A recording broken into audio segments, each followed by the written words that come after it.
Are we live? I'd like to call the board meeting for Benicia Unified School District's May 21st special board meeting to session. I'd like to start with reporting out that there is nothing to report out from our closed session agenda at this time. And just remind everybody that we are being recorded right now for live streaming on the district YouTube channel. All right, with that said, I'd like to ask everybody to stand and join me in the pledge. What am I going to say? Ready? Begin. I pledge allegiance to the flag of the United States of America and to the republic for which it stands, one nation, under God, indivisible, with liberty and justice for all. Thank you, and please be seated. I'd like to start with calling for a motion to approve the agenda as written, please. I move that we approve the agenda as written. Do I have a second? I'll second. All those in favor say aye. Aye. Any opposed? Hearing none, the agenda is approved. Okay, we're going to go next to comments from members of the public. Members of the public may submit comments on items on the agenda and any item within the jurisdiction of the school district in the following manner for meetings during the shelter-in-place executive order via Google form on the link provided. It will be open to the public from 6 to 7 p.m. on the day of the meeting. The governing board allows speakers to speak at regular meetings on agendized and not agendized matters under public comment. Comments are limited to no more than 3 minutes per speaker. By law, no action may be taken on any item raised during the public comment period, and matters may be referred to staff for placement on a future agenda of the governing board. Okay, I'm going to read several comments that have been submitted to the board so far this evening. The first one is a special education issue, and it's from Thule Younger from Banbury Way. She says, please consider the needs of our special education students. It is not beneficial for them to be separated from their peers. They need inclusion in the mainstream classroom with an aid. It is unacceptable for them to be separated from their peers. The second comment is on the grading policy, the issuance of Fs and incompletes, and it is from Leanne Tagapera, a Benicia parent. Only by chance did I happen to see that a special meeting of the board was scheduled for tonight, just because I was looking at the BUSD website. Parents were not notified about this not regularly scheduled meeting. I request that BUSD allow the public to request an email when a notice for an agenda is posted on the website. Further, I saw the results of the survey is included in the discussion slides. Why not email all parents that the survey results have been released? Please note that with 1,091 students responding out of a total of 4,656 in the district, only 23% of the students responded if students were sent the survey. With 1,504 parents responding, this would also represent less than half of all parents in the district. Also note that the survey should be submitted more than once. I wouldn't call the survey results as a rousing approval of either the distance learning program or the grading policy of continuing to grade using the same method when schools are closed as when schools are open. I believe the results of the survey on grading to be mixed. Some terms used in the discussion slides aren't defined. In addition, what does it mean for a student to be engaged? Slide 9 regarding staff feedback of student engagement needs further description, as its meaning, colors on the pie chart versus the legend, is not readily apparent. Further, the higher the student is in the grade level, the less satisfied the parent and student are, as the survey shows. Parents and students care much more about grades when they worry about acceptance to college and about the potential for their acceptance to be rescinded. The survey also shows a low percentage of high school students putting in the recommended number of hours per day. Anecdotally, the district learning program is not engaging high school students, particularly juniors and seniors, and more than essential concepts are included in assignments. Half of high school students responded that they were getting too much work. I could speak more about the survey results, but with the board allowing only 3 minutes for the public to comment, there isn't time. The board is discussing a proposed change in the regulation so that a grade of incomplete will be allowed if a student receives an F in the fourth quarter. Students would have until the end of their middle school or high school career to clear the incomplete. However, if a student receives a 60% or above, the student is stuck with that grade and would not be able to make up the work to improve the grade. I believe students who have grades that drop below 70% during the school closures should have their needs addressed. That proposed policy only addresses those that are receiving Fs, but not those whose grades have fallen to a low D as a result of school closures. If students received a 60% and higher grade, they will not be able to make up the grade at all. Note, below 70 is not acceptable for a UC A through G class. Would graduating seniors have their college acceptances rescinded due to the less than 70% grade during school closures and distant learning, for which many provides little or no instruction? This change regarding incompletes would not assist graduating college-bound seniors who are failing as much as younger students. This is because transcripts are due midsummer and are sent out before that, and they would need to make up the work sooner than all of the other grades. How do seniors make up lost work due to the distance learning and school closure, subsequent bad grades, and avoid getting their college acceptances rescinded in that amount of time? Why not allow all students to shift the weight of the quarter 3 and 4 as the presentation notes on slide 17? I have not heard that any teachers were allowing this, and this shows that the grading policies are varying from teacher to teacher instead of one policy for all. I would like to know how many students are now failing under distance learning. Also, how much have other grades dropped? Apparently enough are falling to warrant a special meeting and school board vote. Also, instead of burdening teachers with requests for assistance with grades by parents and struggling students, why isn't the district simply adopting a fair and consistent grading policy as adopted by so many others that holds students harmless as required by the California Department of Ed? Why not allow them to use their third quarter grades and improve if they can? Some teachers are independently allowing this in Benicia now. Why won't the district allow all students from benefit from what issue students are getting? District administration appears to believe that all is going well. However, I believe that if you talk to more high school students and parents, you will find this is not the case. That's what the 25 high school honor students told you in their letter on May 7th.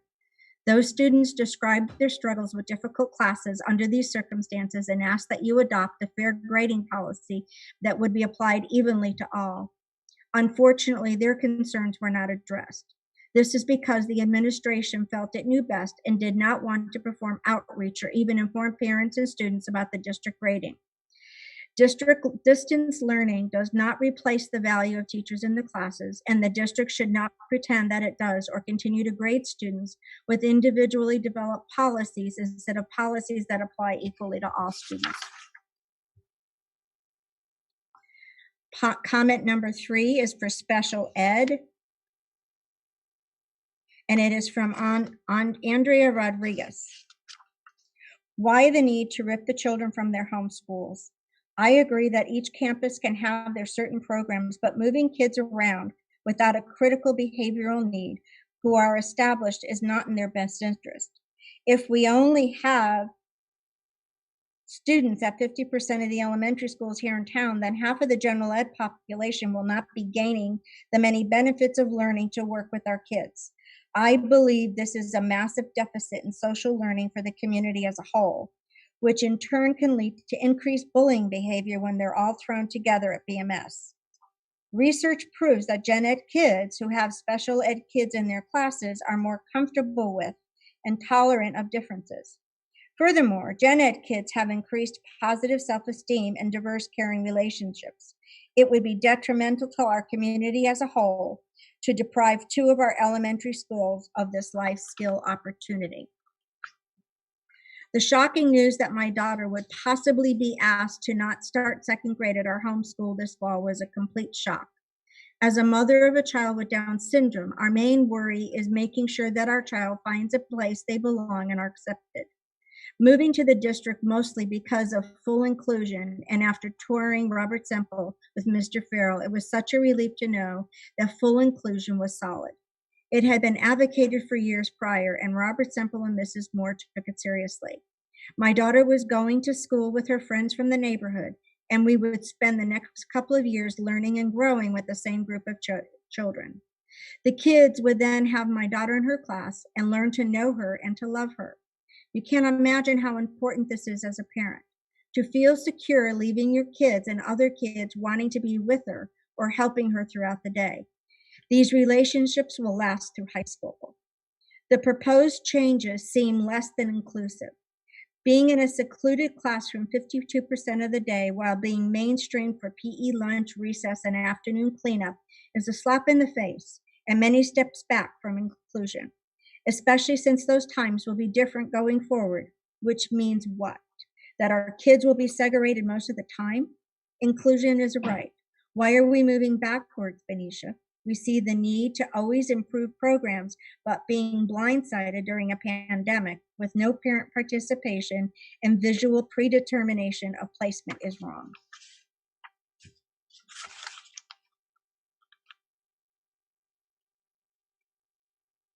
Public comment number 4 is from Donna Tofani Chase from Golden Rain Road.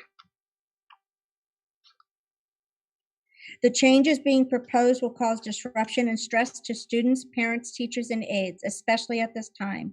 Our children and grandparents' well-being will be at risk, especially if inclusion is being eliminated. Number 5 is from Gia Quinn. From this task force, was there a parent survey conducted amongst the special ed families within BUSD? We should all have an opportunity to weigh in on the following key points prior to creating a final version and plan for services. What services does your child receive now? How are these current services working for your child? What about the current services is not working for your child? What changes would you like to see implemented in BUFD or to redesign the special ed model? Also, task force, what parents were involved in the planning process? Was the entire model designed only by BUSD employees, or were non-staff members or parents involved? Were there educators and administrators from all school locations involved? Also, task force, what input was gathered that led to the determination that the current program was so broken that it needed a complete overhaul? This is what a lot of parents are being told via meetings versus tweaking the current program to make it more workable. Comment number 6 is from James Tipchase from Golden Road, Walnut Creek. Why is the new program being implemented and why now? This is from Patrick Quinn, comment number 7. Topic is proposed segregation. I have been hearing from all special ed classes will be held only at Joe Henderson and Matthew Turner. If we only have special kids at 50% of the elementary schools here in town, then half of the general ed population will not be getting the many benefits of learning to work with our kids. I believe this is a massive deficit in social learning for the community as a whole, which in turn can lead to increased bullying behaviors when they are all thrown in together at BMS. Research proves that gen ed kids who have special ed kids in their classrooms are more comfortable with and tolerant of differences. Furthermore, gen ed kids have increased positive self-esteem and diverse, caring relationships. It would be detrimental to our community as a whole to deprive 2 of our elementary schools of this life skill opportunity. Also, I believe that implementing a whole new program, changes to homeschool location, changes to child's aid, changes to the percentage of time spent in the gen ed classroom versus pullout, at the current moment will be doing an immense disservice to our children. Children thrive on routine, especially children with special needs, and the knowledge that they have adults proven to be reliable in them is paramount to their success and feeling of security. The changes being suggested need either further discussed and considered, since the implications could exponentially add stress to our children. Added stresses have been proven to cause new and or exasperated behaviors, which then could result in more time spent being pulled out of the classroom to address these behaviors that are, in effect, being caused by a need program. Comment number 8 is Stacy Hart on Benicia. I believe it is pivotal to the detriment to the development of special needs children to be as fully integrated with their peers as they can be at all times. I also believe it is critical for the healthy social development of non-special needs children to be exposed to all types of humans in this world, especially those with differences. Jeanette Sorkin from West K Street. I'm sorry, the topic is special ed. I came before this board a year ago distraught over changes in my son's placement. After 3 years in the preschool SEIL classroom at Robert Semple, he was being sent to Joe Henderson, where he knew only 3 other children and none of the staff. His general ed, special ed, SLP, and psychologists were not there, who had attended his transitional IEP, who had discussed his difficulties or previous transitions or offered specific interventions to help him integrate into the new setting. The strategies offered were lost in the staffing transition. As he arrived for the first day of kindergarten, most of the professionals working with him were new to the school or new to their positions or both. My son had a miserable school year prior to the viral shutdown. Overstimulated by the new school environment, he started melting down at home with bedwetting, increased self-stymieing behaviors, and aggression. When that distress was exhibited at school, he was suspended repeatedly from kindergarten. Difficulty coping with change and uncertainty are core features of autism and should not have come as a surprise. I believe all of that could have been prevented by greater continuity in staff, programs, and school assignments. I expect some of the changes we're hearing about tonight to be quite positive. However, I also see the same lack of continuity in placement and personnel being repeated. How many students will be moved? Not because they're struggling in their current placement, but because the district is again playing musical chairs with personnel and programs. Continuity is simply the most important thing for many children, and I don't see that need being respected by another round of moves. Comment number 10, Special Ed Model and the Continuation of Services by Kathy Chow.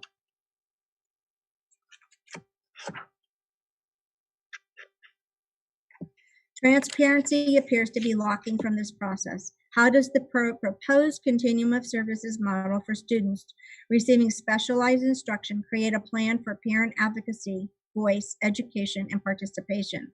See the last bullet point on the first slide presented by Julie Corona.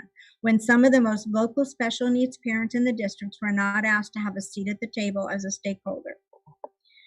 Gia Quinn, Patricia Nidiakova, and myself have worked tirelessly to form a special needs PTA committee at Matthew Turner School for the past 2 years. It was a difficult fight, and we often felt misunderstood by the general school community. It was finally voted and approved by BTA last night. That was 25 parents on Zoom who were able to conduct official business meeting online, yet still face-to-face. Benicia now has the special needs committee that has voting rights, which allow us to structure PTA activities through the lens of our special needs children in order to get their needs met. Yet not a single one of us out there were aware of the task force working to benefit our children. Had I been aware of the task force, I would gladly have volunteered my time and effort to such a worthy cause. Personally, the fact that the district does not value our input as special needs parents hurts more than any perceived judgment of parents of neurotyped children. The special education department is supposed to be our people, the ones who get us. Notice of this meeting was not even sent to special needs parents in the districts. We should not have to work so hard to get information.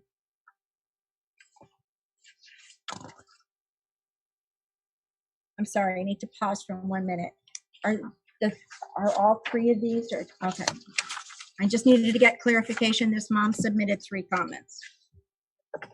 Also from Kelly Chow, the Santa Clara County Office of Education has published their entire 68-page report online, which documents how they conducted a continuum of services studying, including their process, data to reach their conclusion, and lists all members of the task force and their title or role, parent, principal, etc. They also provided a 4-page executive summary. Does our district have a similar report that it was willing to make public? Benicia needs to show similar transparency that parents know that decisions about our children are not being made in the dark and presented as a take it and leave it proposition. We need to see written rationale and justification for any changes made to special education in our district. Another comment from Mrs. Chow is, I do not know a single special needs parent who was approached or asked to participate in the special education task force. What was the process this task force took regarding whose input was sought? How many members were there on the task force? How many of those stakeholders were non-staff member parents of special needs children in our district? And her last comment, in the recommendation by the Education Staff Force slide presentation from Julie Corona, there are 4 versions of general education with different levels of support. This sure looks like an inclusion spectrum that fits each individual's child need for IEP. How is this model different from inclusion as we know it right now at BUSD? Please do not say everyone is in the inclusion as the answer. Comment number 11, American Gonsalves, and it is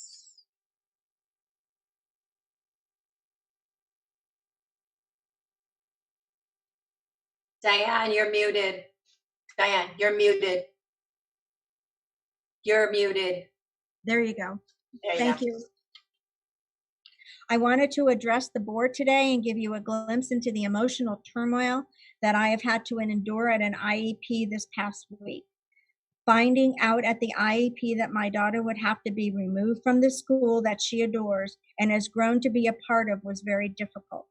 I was in tears and could hardly think clearly. I do understand the parameters of the predetermination clause in the IDEA, but having an email sent out alerting parents of the new program offerings or model offerings for next year could have solved that. Without providing specific information about what student was going to go to what program, the district could have avoided the shock to parents by easing them with transparency. We could have even been part of the process of creating these programs, but an opportunity for inclusion was lost. Speaking of inclusion, I am worried that the inclusive model that is being used before is now being sidestepped to make some students lose their access to the general education curriculum. By placing students who are in full-time inclusion and then sending them to a hybrid academic program, they are being restricted more. That is a placement change of 52% loss of access to general ed curriculum. And when you factor in that the remaining 48% of the day is going to be erased by the new guidelines for the Center for Disease Control, then we are looking at placing children who were in 100% inclusion to 100% special education. This is not appropriate. The CDE recommended no teacher switches, no resources, no lunches with peers, no physical education, and a separation of children who are bused by skipping aisles and no one sitting together. The 48% in general ed will be decreased to morning circle and afternoon activity, except if your child needs to be bused, in which case the buses will eat away at that morning and afternoon time, because the school buses in Benicia are 30 minutes late every morning and take the school students 20 minutes early in the afternoon. Again, getting zero interaction with neurotypical peers. I just can't see agreeing to going from fully included in a class to being fully segregated at this time due to the COVID-19 and CDC guidelines. That model will not work, and it is an extreme change in placement. Consideration should be given to our special students together with their neurotypical peers. Comment number 12, Elena Kelly.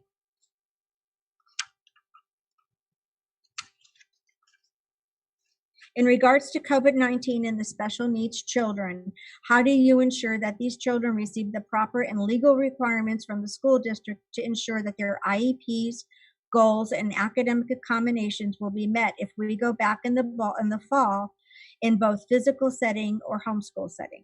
If parents do not feel safe to have their children go back to school in the fall, will you provide homeschool teachers who will make accommodations for these special needs children? When will the school district know how the schools are going to approach the new school year? Since there is no set in stone plan as to how the district is setting up the new school setting due to the COVID-19, most parents who are having IEPs right now know that there are still so many questions that we need answered. Will you honor IEP meetings over the summer, provide teachers pay to meet those needs? Many of us parents that have had recent IEPs are making decisions based upon a normal school setting. According to the Solano County's rules on what a school setting should look like due to COVID-19, I cannot possibly see how our IEPs meet these new guidelines. Comment 13 is on Benicia grading and the survey. It's from Robert Collins on Charles Court in Benicia. It seems to me that distance learning is very detrimental to students and their education and should not be continued. In fact, the fourth quarter this year in Benicia has been a disaster, notwithstanding the way that educators attempt to portray it. This is also reflected in the survey, which only was answered by a small portion of Benicia students and parents. Educators used to tell that children using teenagers' long amounts of screen time is very detrimental. Now their opinion on this seems to have changed. Why our children are now spending 10 or more hours looking at screens, more than half of which is thanks to distance learning. To be specific to my child, the more time she spends on the screen, the less she can do to complete her assignments and the further she gets behind. And I am talking about an A student with an SAT score of 1490 who practically aced her California Smarter Balance test in 11th grade and who has been accepted into 4 UC campuses as a freshman. In the fourth quarter, with this disastrous distance learning, she is presently missing nearly 50 assignments compared to 12 last quarter. And she has been assigned, as of last week, with little teacher contact, about 100% more homework than in the third quarter. She will never get this all done, and if the grading policies of Benicia School District is not changed in any real way, not as the educators have proposed, to reflect the true cost of distance learning, she may now be rejected from UCs that have accepted her. I hope that the Benicia teachers will reject distance learning and establish a grading policy that reflects the grades in the first quarter of this year are no real reflection of the ability of students who have spent their last 11 3/4 years of learning in a completely different manner. The last comment is from John Footright. It is vital to the educational well-being of students in our district to keep an inclusionary program in place. All students benefit from this, not just the students in the special education program. Students learn how to interact with others who are different from them, and this provides students a lifelong benefit. That is the last of the comments. Thank you for your patience. Okay, with that said, we're now going to open up and go into the discussion items of our agenda, and we will start with Tim Rahill on our budget update and the COVID-19 impact. Yes, good evening. Thank you. I'm going to share my screen in just a second here and share the information that we just received on Tuesday, a couple days ago, from the governor's May revised budget. And we attended a webinar, and we just have the 2-page pocket budget to share with you and the community tonight that highlights what is being proposed in Governor Newsom's May revised budget. As you may remember, the governor each year in May provides a May revised budget that then goes to the state legislature, and they work on it over the next month here to make any proposed revisions, send it back to the governor, and hopefully there is a signed and approved state budget by June 15th. But as all school districts do, they're charged with putting their budget together with the best information they have available. And so we will be using the governor's May revised budget at this time. So I'm going to go ahead and share my screen, and I just have 2 pages of the pocket budget with highlights from the governor's May revised budget.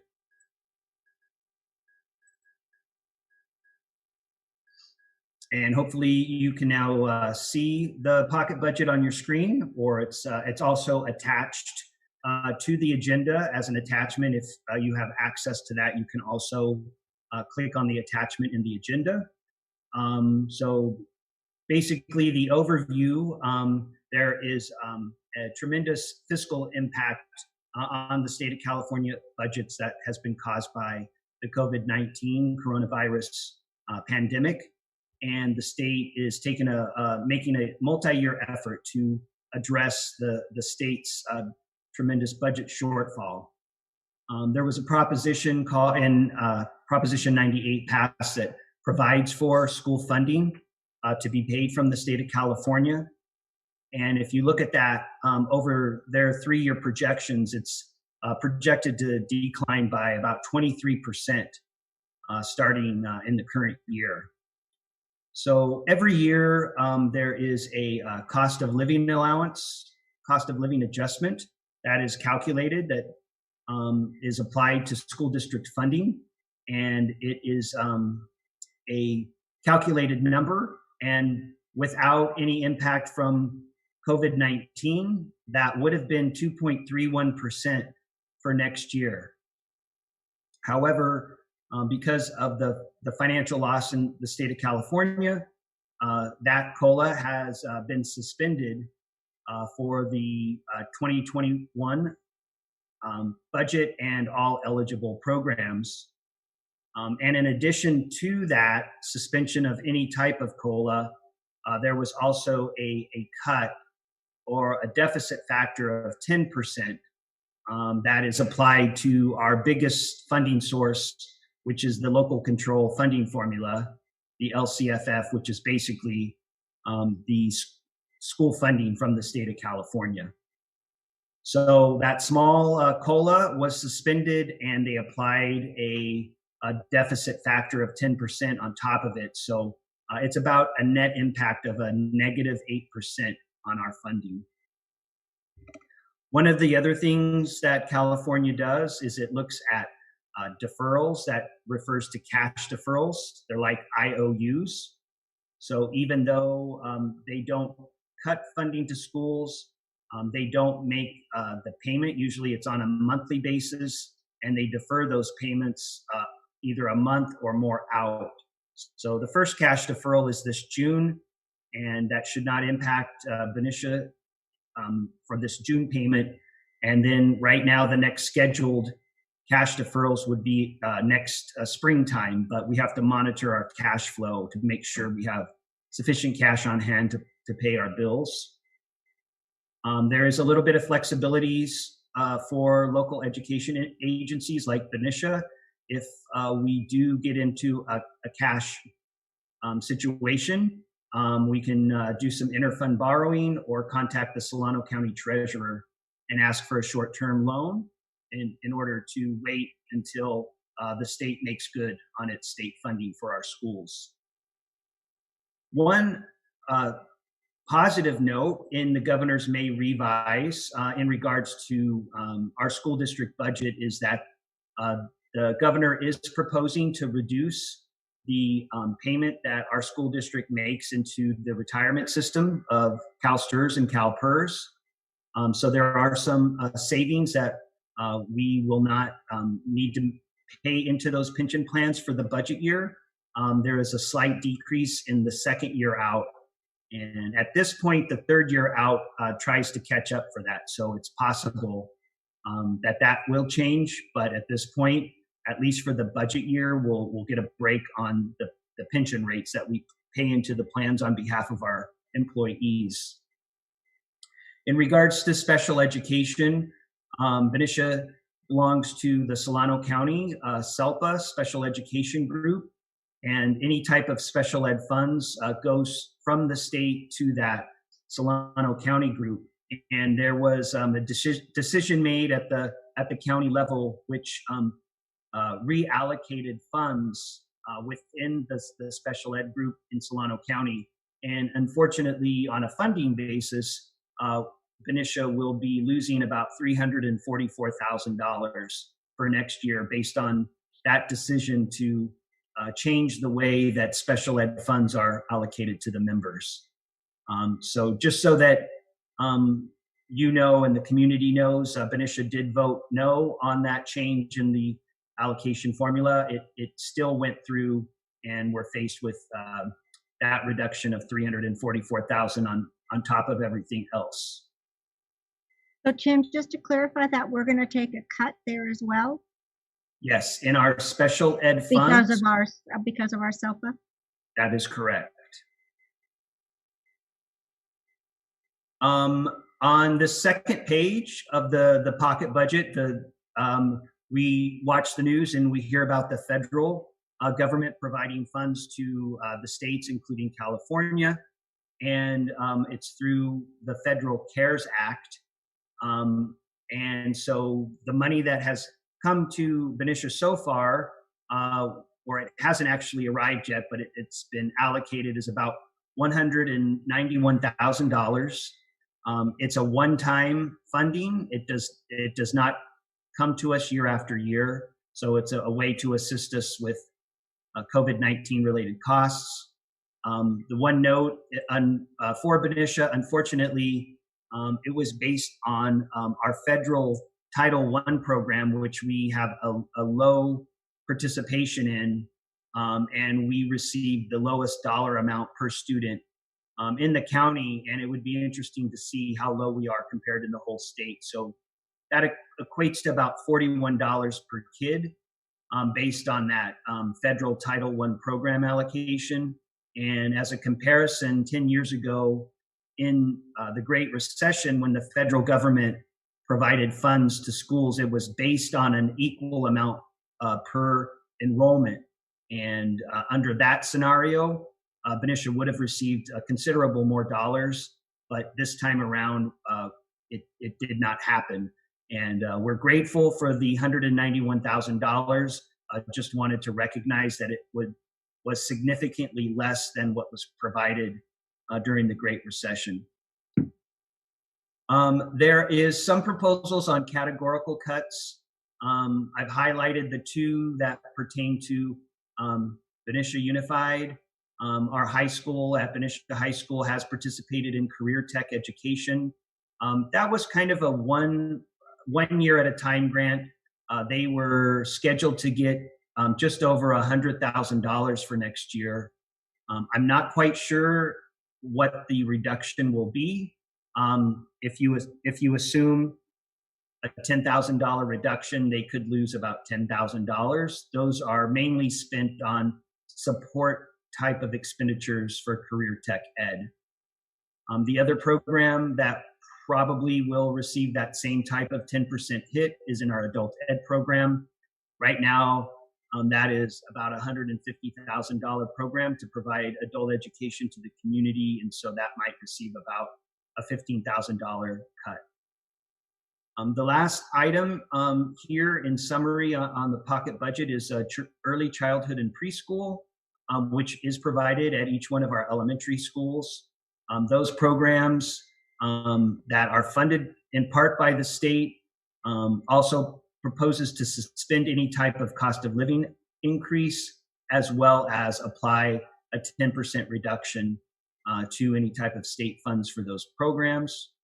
We're going to be working with our child care director to provide a budget. The program has been paying for itself over the last several years, and so it is our goal to provide for a program that will continue to pay for itself without encroaching on the general fund.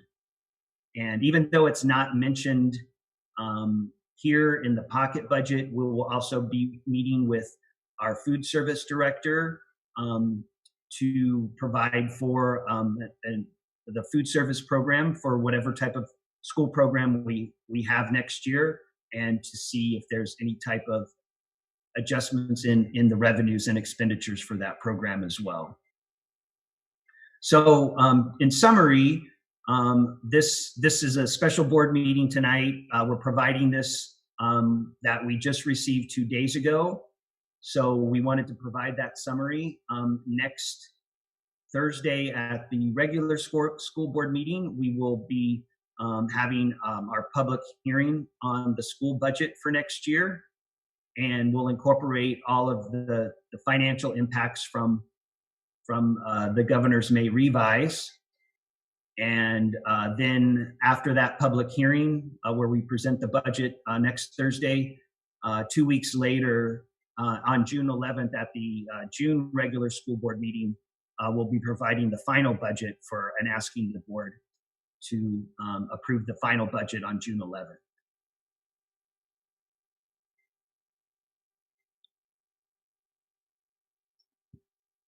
I'll go ahead, and then that concludes my presentation for tonight. Thank you. So Tim, when we meet, it comes back next board meeting, correct? Is that what I heard you say? Yeah, we talk about some possible scenarios about what those cuts are gonna, especially those programs that they're identifying, what that's gonna mean. Yes. And also, just a little bit from the State Department today when they were talking about, opening schools next year. There's also going to be an added cost to that with all the things that they are tentatively requiring, like masks and extra sanitizers and all of those other pieces. I didn't see anything in the article about help making that happen, just that was going to be an expectation. So I think that's also something we need to consider when we're moving forward. Definitely. Yeah, the state of California sent school districts some coronavirus funds to provide for some of those costs, which could be used for not only for cleaning and disinfectant, but also for distance learning materials. And so obviously that could have been spent on distant learning materials and technology by itself. But we have used that money for cleaning supplies and are working with our director of maintenance and operations to make sure those type of items are available for whatever program we reopen in August. Hey, if this just a quick comment from my end that all school districts in California are faced with this considerable budget shortfall. So obviously Benicia is not alone. In all districts, to just put it out there, this is a super challenging time. So while we adopted a new educational model and doing that the best we can and having some good results and working our way through it, we also have these two big challenges of putting a budget together with this considerable budget shortfall, while also working on putting together some models as to what education could look like in the fall. I believe one of the speakers who submitted a comment earlier spoke to that. So those are the big two challenges that Benicia Unified School District will be working on, as are all school districts in California. It's a big, heavy lift. Benicia is good at, meeting these challenges head on with success. I'm confident that we will, but I just want the public to know that these are two big challenges that we're facing. I know that we'll do it right, but it's going to be a lot and a lot of big decisions made in a fairly short period of time. And Mr. Rahal, so the timeline on bringing the budget to the board and then approval and then sent to the county. Can you speak to that real quick if you didn't do it earlier? Yeah, so tonight is just a quick high-level informational item on the governor's May revise that we just got the information 2 days ago on Tuesday. And next Thursday at the regular school board meeting, it'll be the public hearing on our school budget. It's an information item. So the budget will be presented during that public hearing. And then 2 weeks later at the regular school board meeting on July 11th, it'll be an action item for the school board to take action. June 11th? June 11th? June 11th? And for an action item for the school board to approve the budget then. Thank you.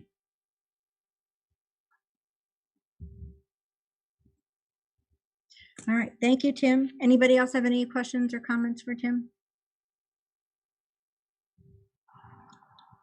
And I would imagine this is all in flux since actually the state budget tax deadline is actually in August. Yeah, what we anticipate is right now with the governor's May revised budget, that goes to the state legislature to review and make any revisions or suggestions that they want to try to get it signed by the governor, or actually approved in the legislature by June 15th. And then the governor, I believe, has about 2 weeks to sign it.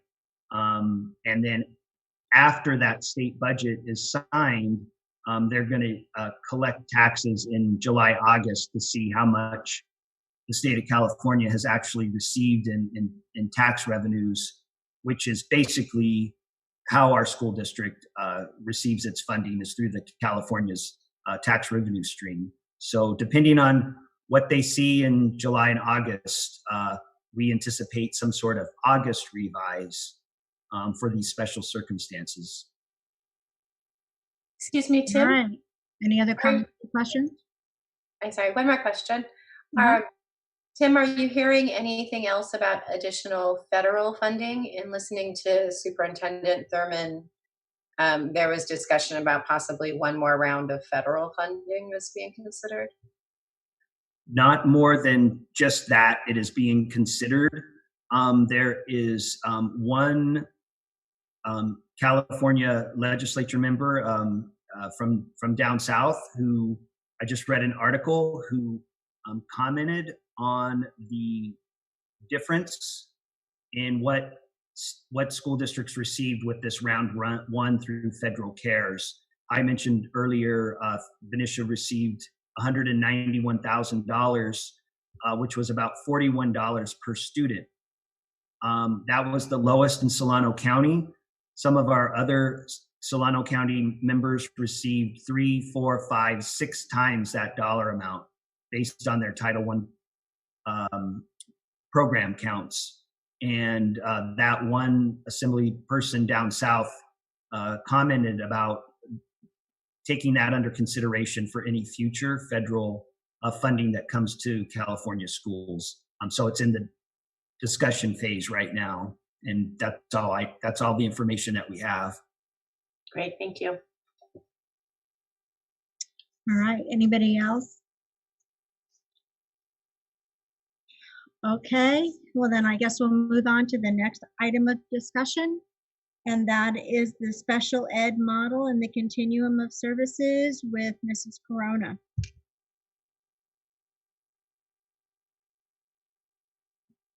Good evening, everyone. I'm going to see if I can share my screen. Thank you for having me. Hi, Ms. Corona, welcome. Thank you. Oops, wrong one.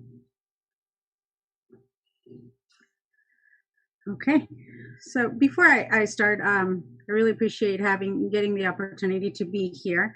And one of the things that I have experienced, I am very fortunate to be part of this excellent team here at Benicia Unified. I had the opportunity to work with a group of professionals, and the experience and collaboration, teamwork during this process was exceptional. It was difficult, but it was a collective group who collaborated over multiple times, and I'm going to go more in depth about that during my presentation. This presentation will cover what the law says, what the process was to develop the continuum of services, and the recommendations from the Special Education Task Force. So the purpose was we needed to look at and understand our current performance of our special education services. We were looking at how we could improve those special education services to meet all of our student needs, whether it was the social, emotional, behavioral, or academic. We needed to understand what the best practices in special education are, and also to create a vision. Based on this task force, we improve services to create a vision in BUSD, and also to plan with parent advocacy and education and participation. The participation of this task force, it was over multiple meetings that we discussed on how we could improve our current services to be able to better serve our students and address specific skill sets. So what the law says is, and I'm not going to read this whole thing, but we have both federal and state law, and they both talk about having opportunities and options for continuum of services. And the reason, and this is where the why came to the development of the task force and the development of the continuum of services, is to ensure that our students were receiving those specific skill sets from starting from kindergarten all the way to 12th grade. We were missing some components. We looked at our current model and we were missing some components. So we were able to develop that based on recognizing what federal law says, talking about regular classes, not so much in the special classes. We do have some special classes, but it is a very small population that those special classes serve those students. And then also the continuum of special schools, which would be outside of the district for those few students that would require a more restrictive setting. Education, California Code also talks about that opportunity of looking at continuum of program options, and then also looking at the regular education, and to be able to educate our students in the regular setting as much as possible, and if necessary, to have those designated areas to teach the specific skill set. When we look at the process, the Special Education Task Force was developed by 14 team members. It included administrators from all schools, administrators from different school sites, teachers from all school sites. We had a representation from all of the schools, K-5, middle school, and high school, and then also classified staff. So we did have a variety of representation. We made sure that we had a representation from all the school sites. And the way that the process began, we were able to look at what is currently happening, the mindset. We are a district that believe in full inclusion because research has said, and shows that full inclusion works. So thinking about what we have, looking about the areas that we currently need to expand, and then also taking opportunity of what we currently have to make it better. So that was one set of the process. The other was defining the focus area, so that we looked at defining the current models. How would we define this current model and make it a continuum of services from kinder all the way to 12th grade? We looked at what was working, what could improve, and we looked at some solution criteria, generating ideas using a process. When we look at the process, the current continuum of services, we're looking at educating our students in the general education setting as much as possible. But then there are some times that students need, it could be from 15 minutes, it could be 30 minutes, sometimes it could end up to 60 minutes or a little bit more, depending on the student needs to really hone in on those specific skill sets. So that is how the process became about to develop the continuum of services. The other step is possible solutions, and we looked at the specific skill sets for our continuum, and how would we specialize on those specific skill sets to address those specific skill sets. And then from there, the developing of the plan was looking at how to best educate our students. And I know, we are a smaller district. Unfortunately, we can't provide everything at every site, But by having specialized teachers that specialized on the academic component, then having teachers that specialized on that behavior component would give us that continuum of services from kinder to 12 and address the specific skill set. And then as they are returning back to the general ed setting. So students do belong in the general ed setting. They work in the general ed setting, but if a student needs self-regulation for 30 minutes, they are pulled out of a classroom for a teacher that's specialized in that area. Will address that, will provide those services, and then students return back to class. The implementation process, it takes time to implement. We have training to provide.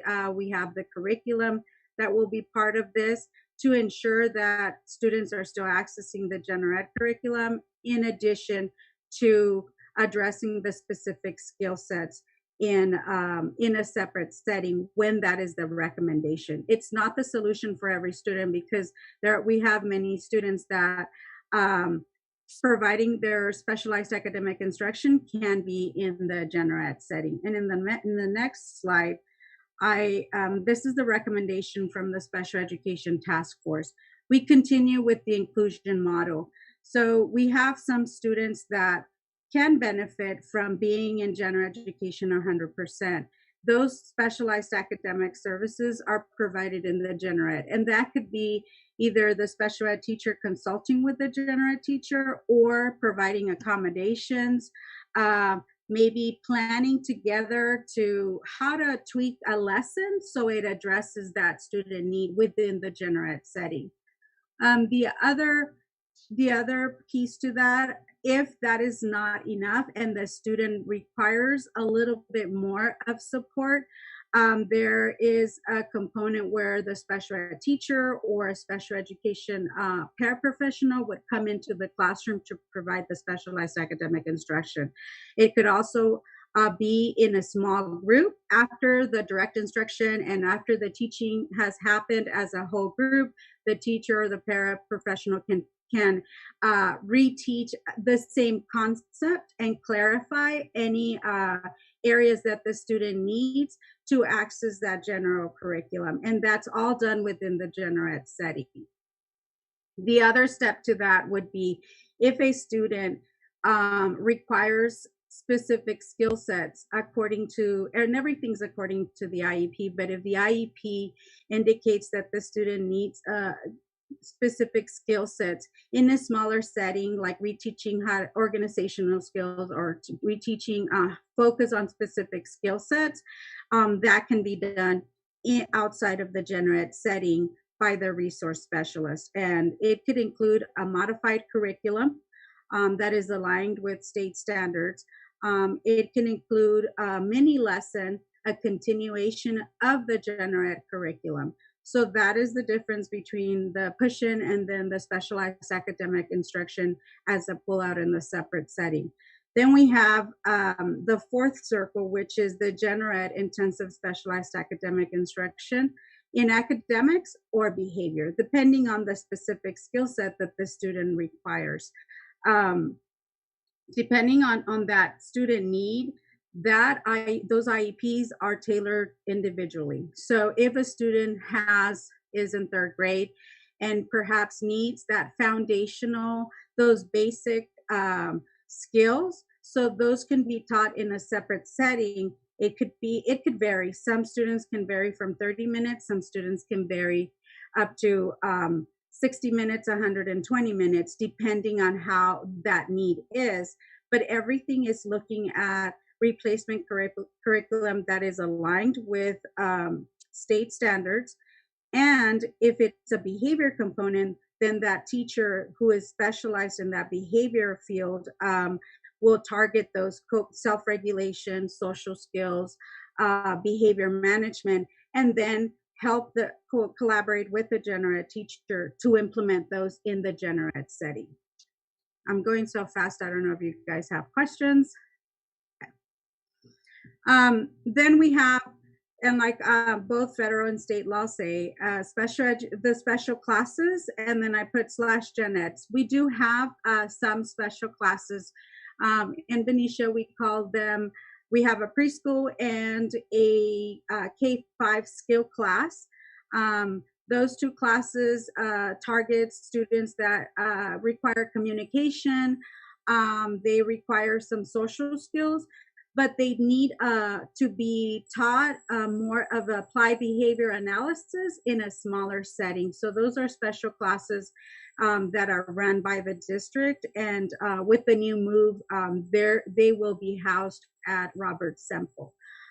We have also at the middle school, we have a special day class, which is also an academic. It focuses on an academic, and some of these students are diploma track, some of these students are certificate track, depending on the level. The other class that we have, it continues to the high school, which is a functional academic learning, and students are included in general ed. All the way from even preschoolers, preschool to 12th grade, they're all included in general ed, depending on how much the student can participate in the general ed setting, whether it's lunch or recess. And those are the special classes that we have here in Benicia. Then the most restrictive setting would be like a non-public school, which it's rare. It happens, but it's rare for a student to be recommended. We try to exhaust all of our resources within the school district before a student is recommended to a non-public agency, because it's so secluded. It's a separate facility, and there is no mainstreaming or interaction with general ed peers. So the purpose of the Continuum of Services is to ensure that we were looking at starting from kinder to 12, ensuring that each student is getting their specialized academic instruction, whether it's in academics or it's in behavior, and that they are part of the general ed setting. If a student is in first grade, the goal is that by the time that they're in second grade, they don't need to be out of the general ed classroom, and the services can be provided in a general ed setting. Many times, having a paraprofessional with the student, that becomes, and research does say that it is more restrictive than not. When we tend to use paraprofessionals with students, it mainly is a medical or safety concern. So this is how the Continuum of Services is being applied, starting from from kindergarten all the way to 12th grade. We were, based on our special education task force root cause analysis, we discovered that we did not have a full continuum from kinder to 12. And then I just have a quick question. How many students in general, do we have that are receiving the Continuum of Services from early up to high school? So if a student, obviously the goal is for a student, if they start, let's say they start in the fourth circle, by 60 minutes or 120 minutes daily, if they start in kinder, by the time they're in second grade, the goal is that they either come to a resource or general ed for the most part. But how many students, and I think I lost your question. You said how many? I was just trying to get like a round number of like how many students are we talking that are in this Continuum of Services right now?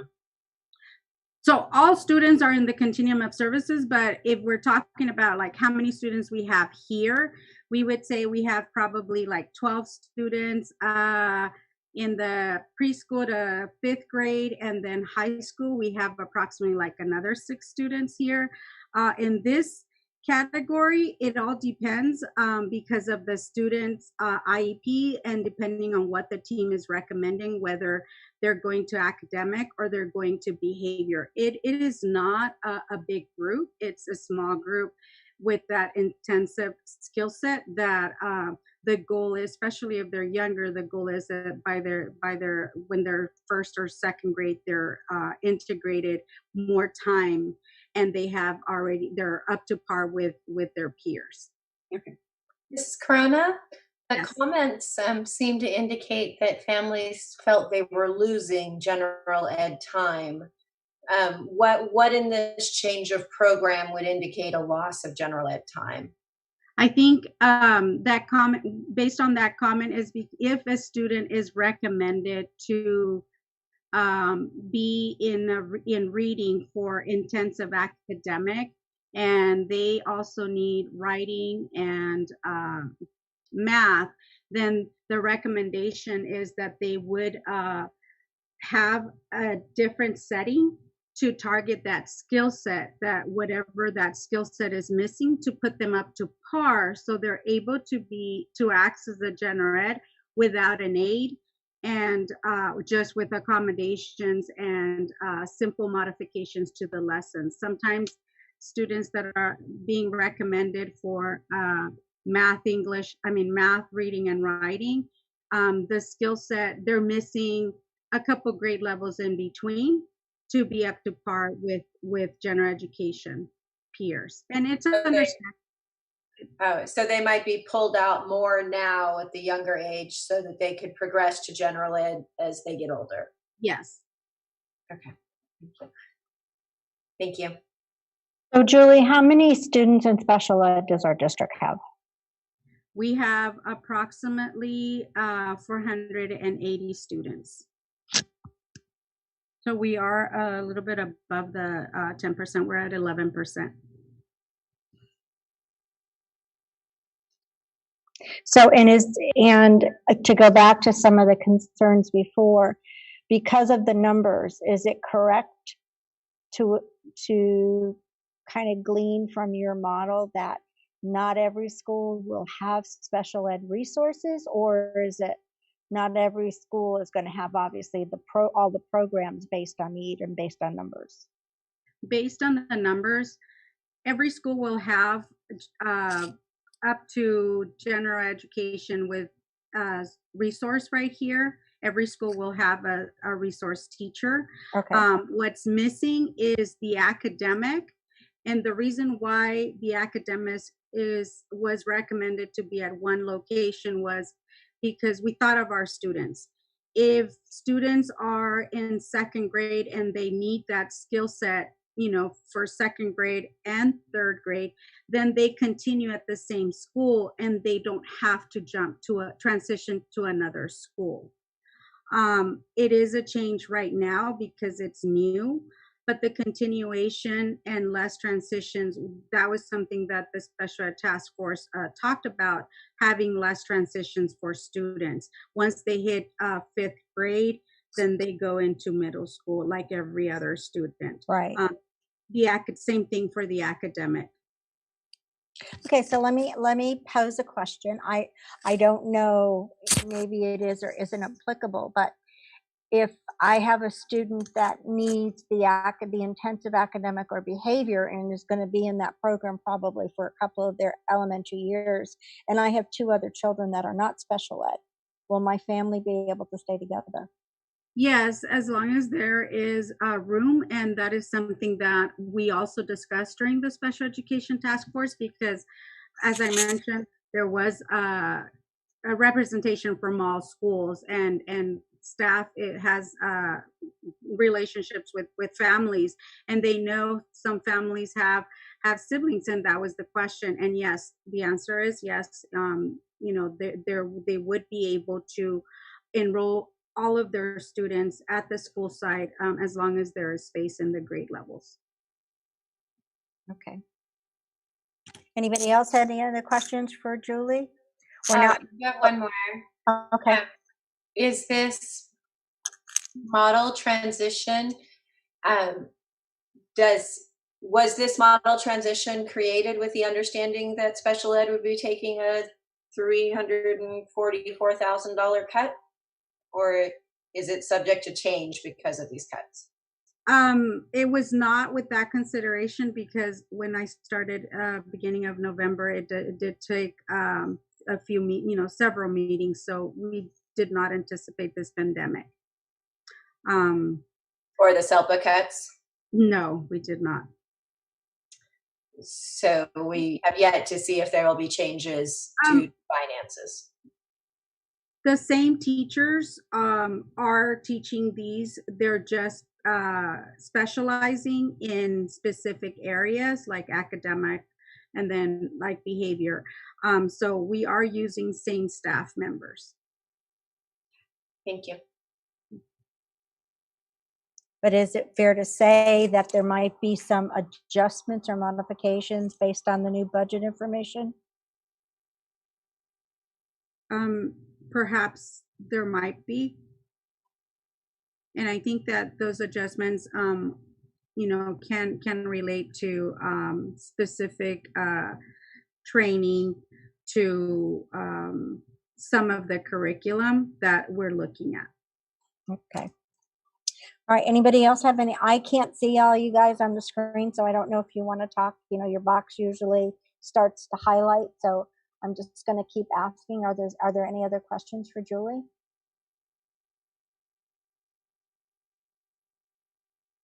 Is it okay if I stop sharing? My next document is just the communication. Yeah. And I can answer questions. Did you want us just to chime in and ask questions on this slide? If you yes. So I'm curious to know about the communication to parents. How did that go? So the communication to parents has happened during IEP meetings, and I understand that that was not perceived in a positive way. But that is one where the communication has happened, and I will be sending out similar to the presentation, a letter to parents as well.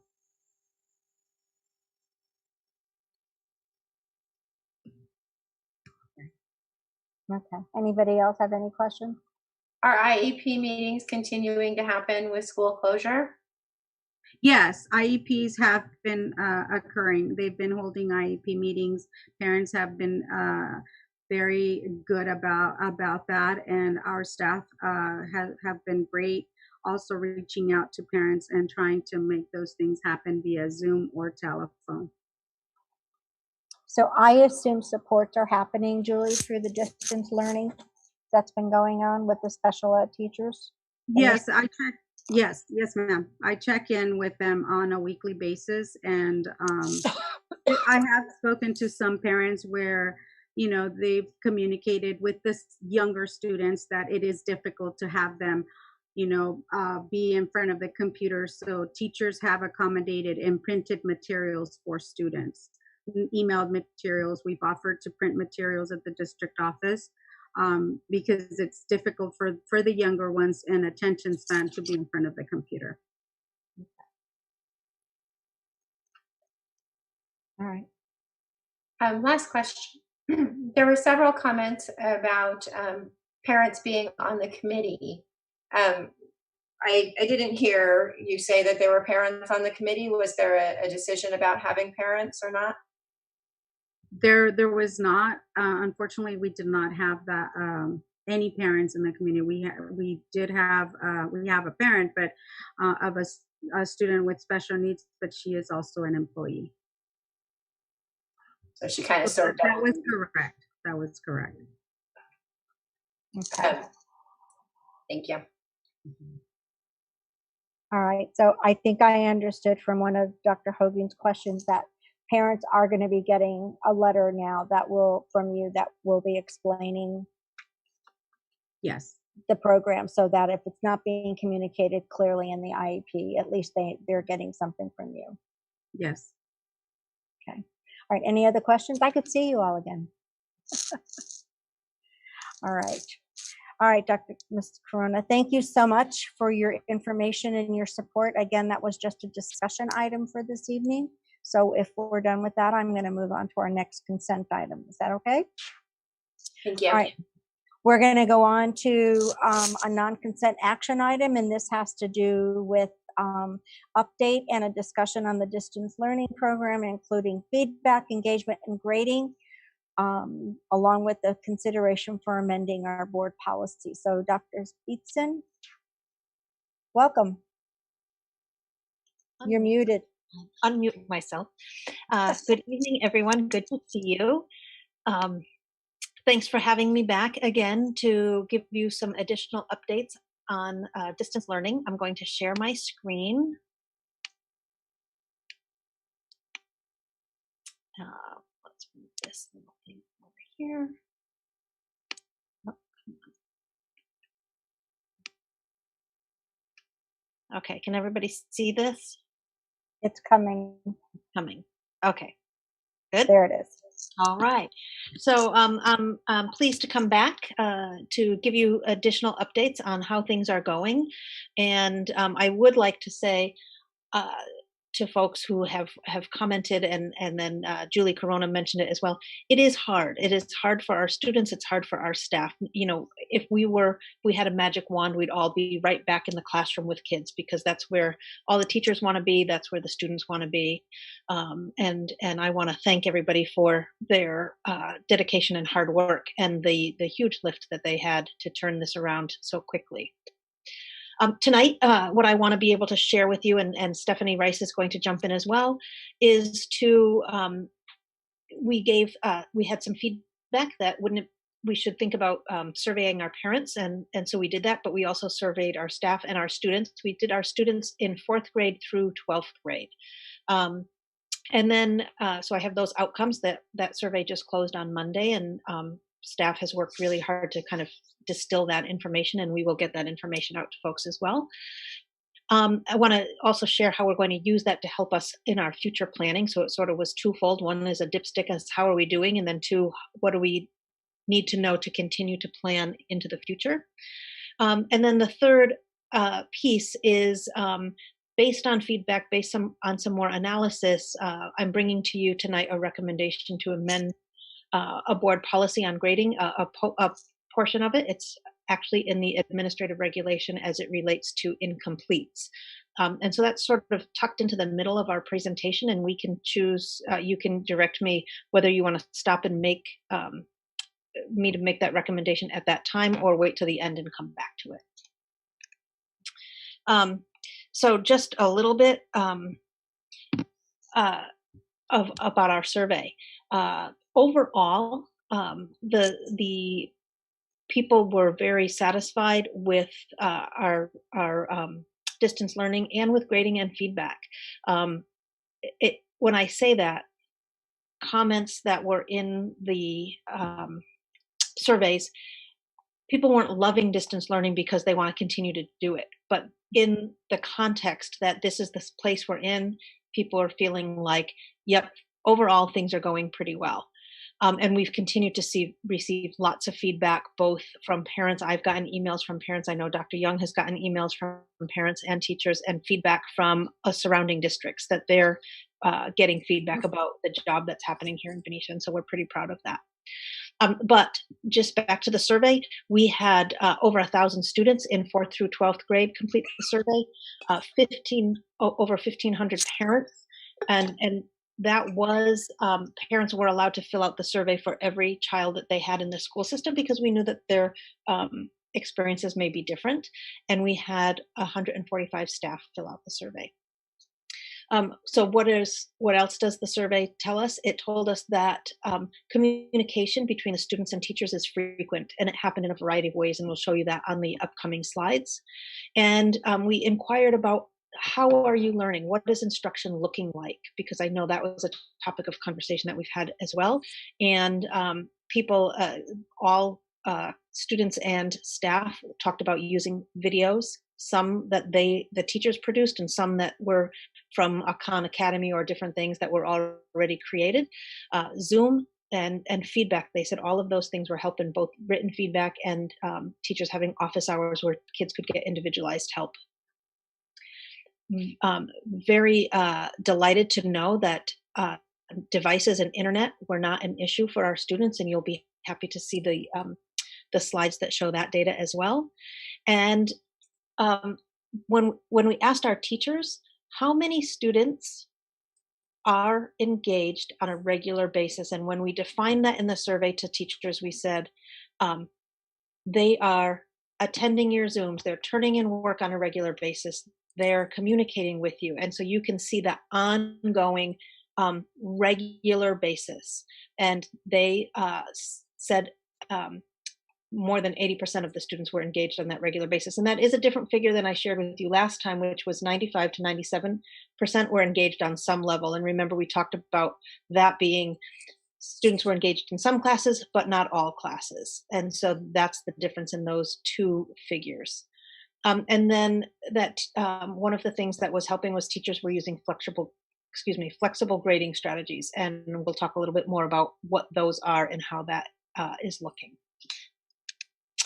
And so at this point, I think Stephanie's going to talk a little bit about the data, and then I'll jump back in a minute around grading. All right, thank you, Dr. Beatson. First of all, I just wanted to say thank you to everybody that participated in our survey. We have been delving into this data since it closed on Monday, and we have some overall totals for you, but we're going through and reading each and every feedback response. There's been a lot of detail, both on what's working and what we can do better, and we are definitely taking that to heart, so thank you for that. So one question we asked the students was how much focus time they were spending on their schoolwork each day. If you look at the bottom of the pie chart in elementary, the recommended time spent was 1.5 to 2.5 hours. So we're looking at the red and the, if you want to call it yellow or orange, your choice. Definitely about 80% are in that range that was recommended. And then middle school, we're looking at 3 hours recommended. So we're looking at that orangish yellow color as well as the green. So you can see that, about 75% of our students are falling right in that range. And that's a little less, but you can see it's definitely most of the pie chart in high school as well for the 3.5 hours. We're looking at that green and that orangish yellow in recommended time spent. Thank you. I can't change my slide. I was trying. Yeah, how to do it. There you go. Appreciate it. So Dr. Beatson already talked about the communication. On average, 80% of the students are reporting that they're getting weekly communication from their teachers, and that comes about in many different forms. Zoom is readily used, along with Google Classroom. They're communicating back and forth with their teachers through email, through different other platforms such as Seesaw, Dojo are popular out there, and both from the students and from the teachers, just that personal reflective feedback on each assignment is making a difference. And then to the right is the amount of work that students are deeming, whether it's just right too much or too little, and our elementary students are saying about 61% of our students that it's just right.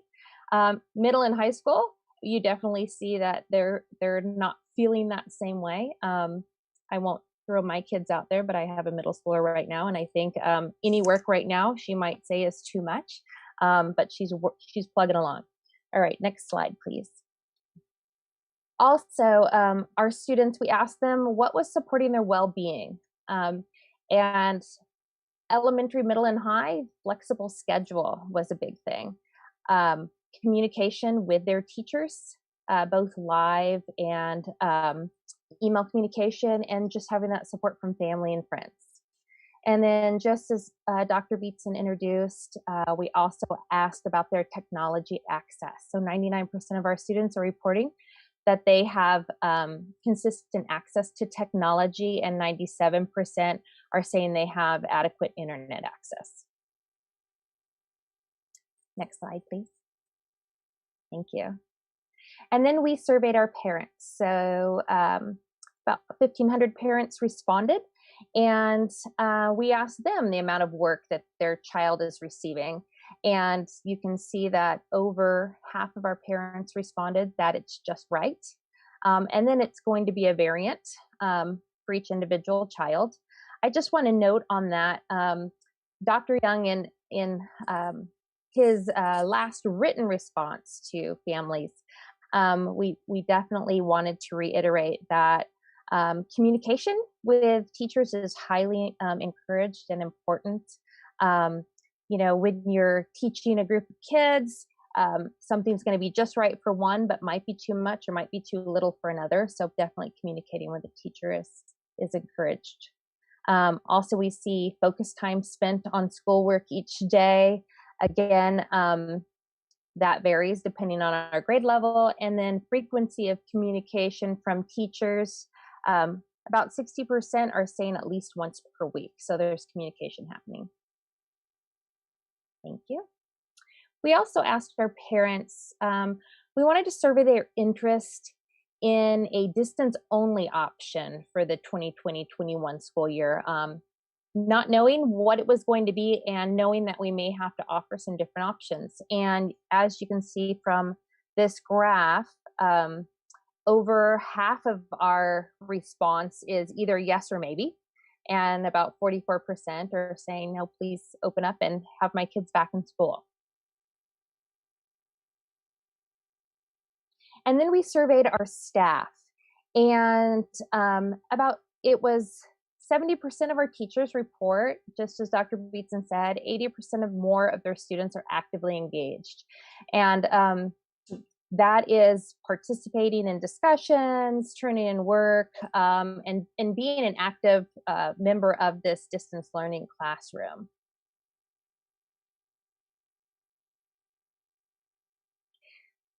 Student feedback. I loved reading the student feedback. And they were so polite in saying thank you and please, and it was just lovely to read. But overall, even across elementary, middle, and high, the common themes were that they appreciated, or what worked well was the flexible time and being able to work at their own pace. It was overwhelmingly, especially in middle and high school, saying what was working for them was they were able to sleep in and then get up and do their work, not being at school at 8 a.m. The other thing working well for them was the way they were accessing. Overall, Google Classroom was highly rated. Students really were enjoying doing projects and answering their work through Google Slides. They also appreciated the understanding from teachers and time to finish projects. Overwhelmingly, students said they appreciated being given laptops to use. They really enjoyed the video lessons from their teachers.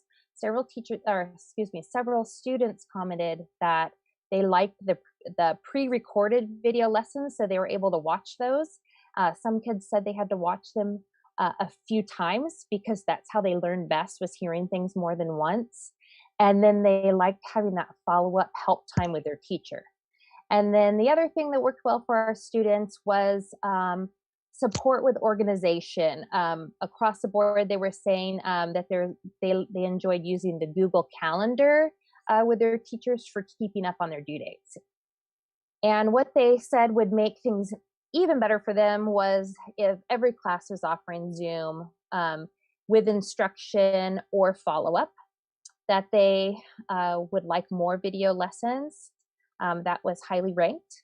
And then also even more personal feedback. Another suggestion was for work to be posted at a consistent time. A lot of students were saying they wanted, first thing Monday morning or even Sunday night was an ask. And they want all late work always to be accepted, whether we're in distance learning or back in person, they said, and also not as much work. And then our parents, you'll see some common themes. What worked well? Flexible schedule again. The consistent live or recorded teaching, communication. Parents were appreciating support from teachers to help organize their students. Elementary, really strong, worked well was the personal teacher read-alouds. I have even seen a picture submitted by a parent where their family dog was sitting at the Zoom next to the child listening to the read-aloud. The online libraries, so our public library, our middle school and high school students are able to access with their student ID, and there's all kinds of online things. And then we've also connected them with other online library accesses. So they have a plethora of books to read, and that was really popular. The Google Classroom reports, being a parent or guardian on Google and getting those daily or weekly reports about what their child is doing was appreciated. And then also small group Zoom sessions. That several parents said some of the teachers were breaking their children into smaller groups. So it was kind of a more intimate setting to where the child could really focus on the teacher. What would make distance learning better was so assignments being put in one place. A few comments, overall clusters of comments were some assignments would be put in Classroom, and then they might have to access something in Seesaw, or it would be emailed. So that was a lot for parents to manage. Some of the comments were if they had a child at different levels and they were using some different methods of communication, that if it was possible to have it all in one place, that would make it better.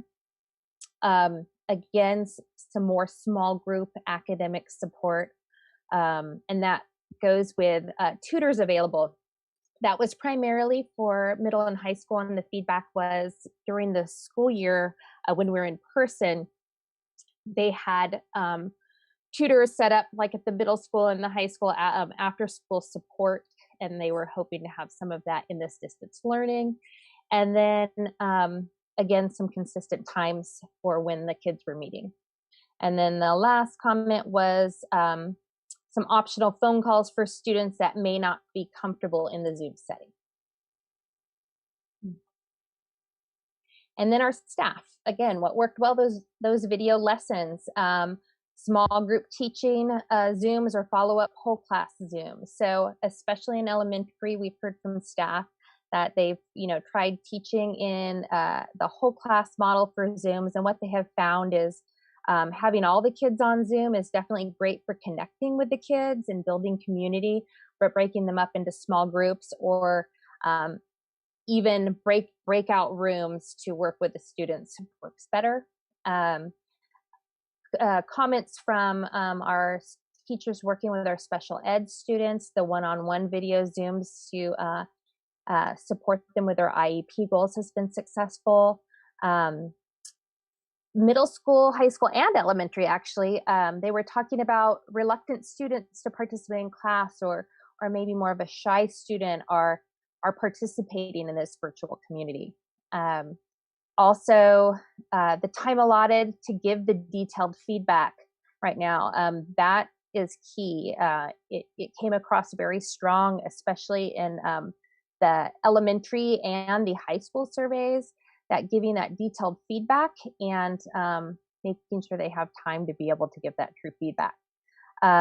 Also, giving more self-paced and independent investigations. I'll share some of our high school work a little bit later with you, but I just was in a 5th grade Google Classroom, and they're doing a Genius Hour project, and they've flipped the learning, and they're being the teachers and teaching their teacher and the other students about their passion projects.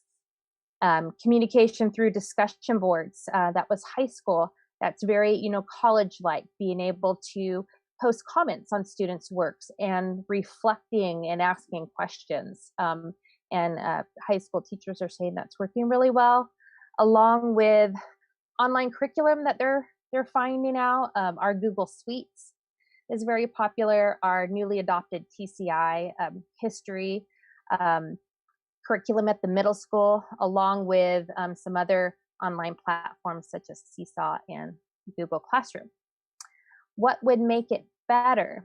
And we're always like, what works well? We want to keep doing this, and what can we do better? Our staff would like common expectations and consistency across the sites, making that stronger, and courses. They would like to have continued common planning time, because they see the importance of really giving that individualized feedback and being able to share resources.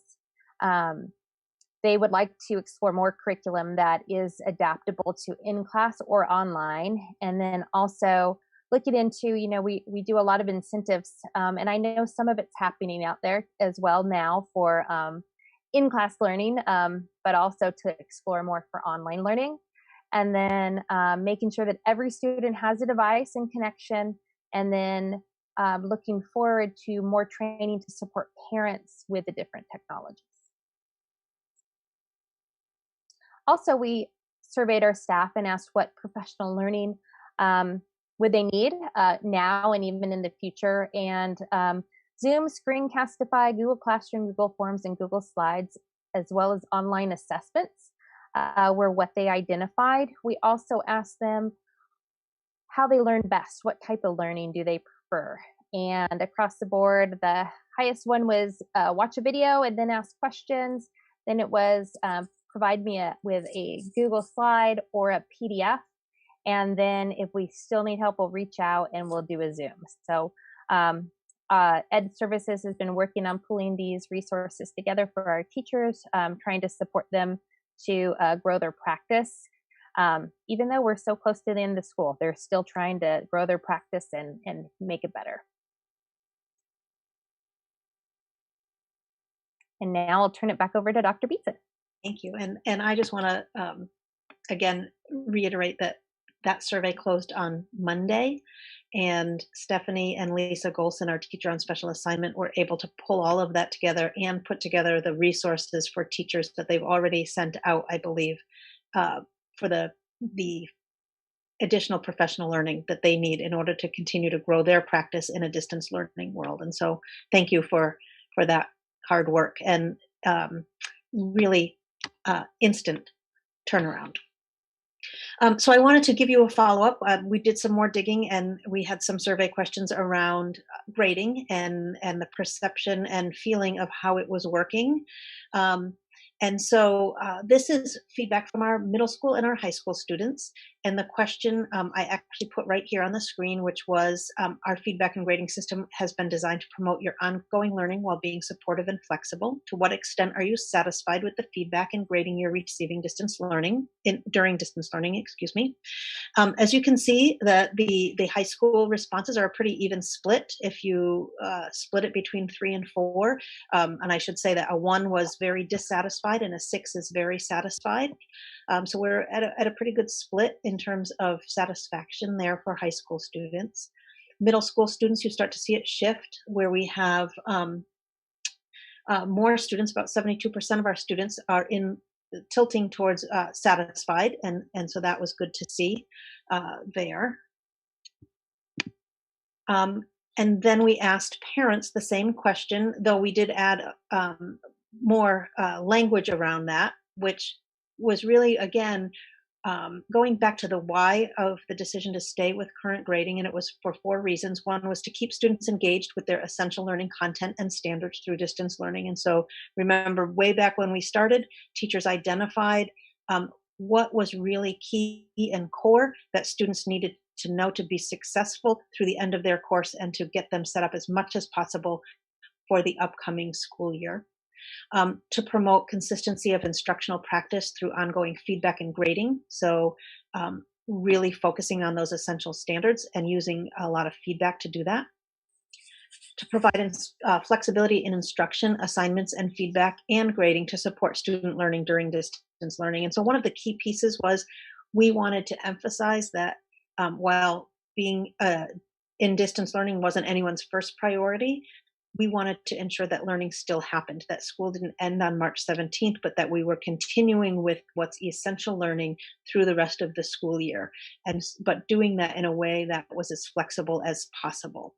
And then to use alternative grading as necessary to support students with extenuating circumstances, knowing that a one size may not always fit all because everybody's situation is a little bit different. So constantly having students and families reach out to teachers and staff to say, hey, this is happening, we need an extension, or we need different types of things. And so the question was, to what extent are you satisfied with this system of feedback and grading for your child during distance learning? And as you can see, 70% of our parents were at a 4, 5, or 6. So they tilted over towards the satisfied side of the graphing. And then we asked the same question to staff because we needed to know their perspective. And the same question was asked, to what extent is this working? And I think the left side, this is blocking. This is, yes, high school is off to the left. And this one, I do apologize. I forgot to change it to a 6-point scale before I sent it out. So this is based on a 5-point scale. So if we think of 4 and 5 as on the satisfied tilt and 3 is neutral, you can see that 61% of our high school staff are satisfied or very satisfied, and 37% are neutral. And then it tilts more when we look at the middle school, that this is working, is just having that flexibility to work individually with students to try to make the grading work as best as possible.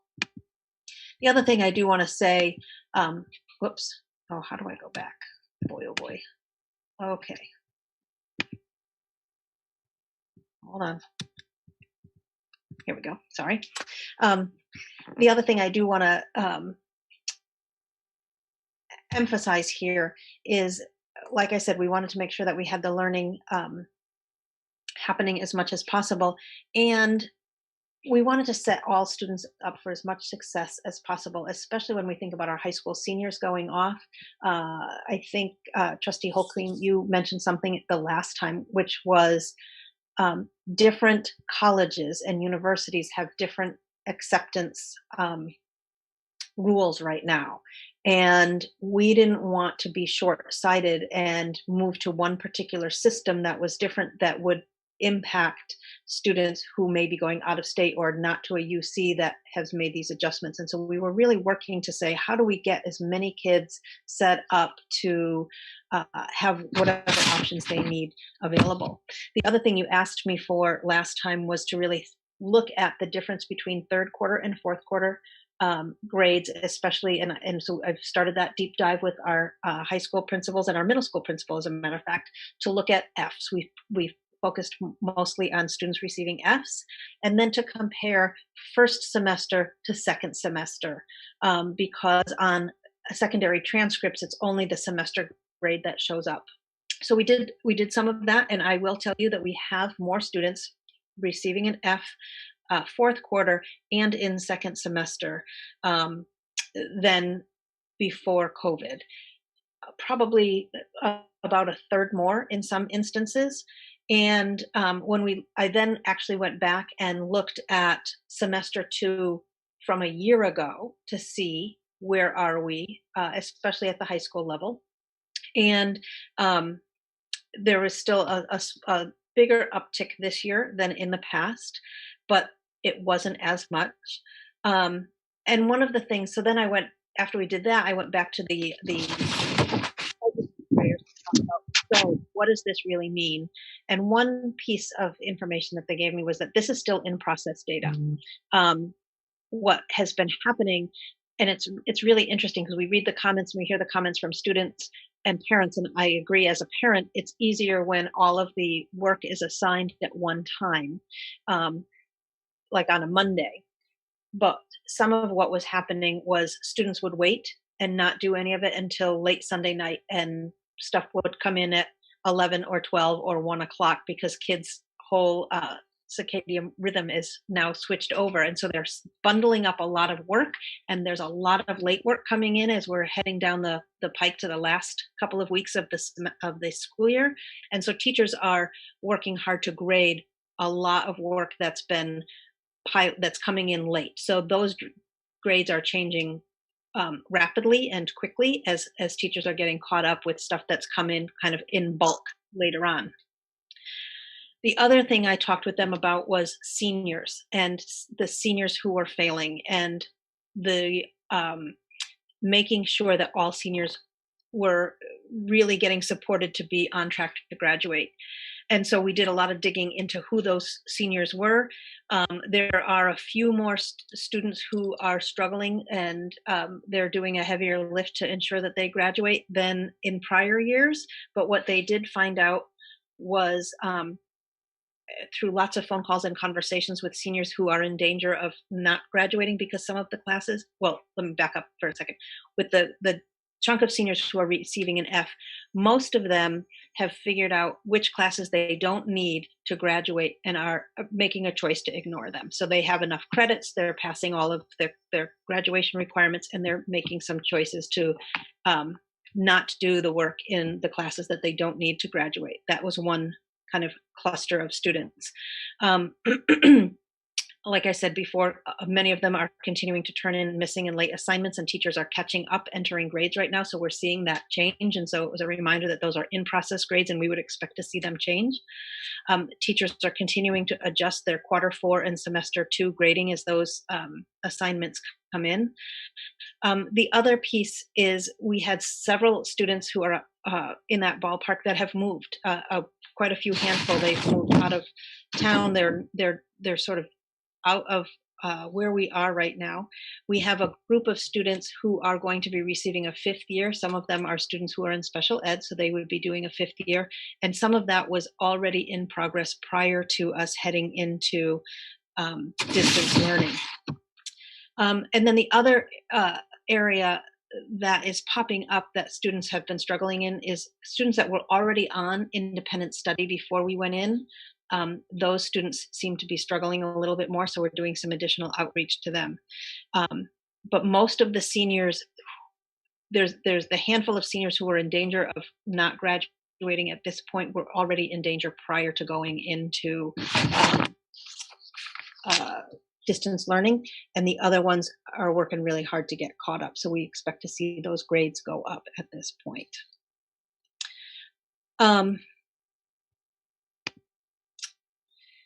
So when we were talking, like I said, I talked with the principals, and then one of the other survey questions to teachers is, so how are you providing flexible grading? We had put a bunch of different ideas out there of ways that they could support their students, and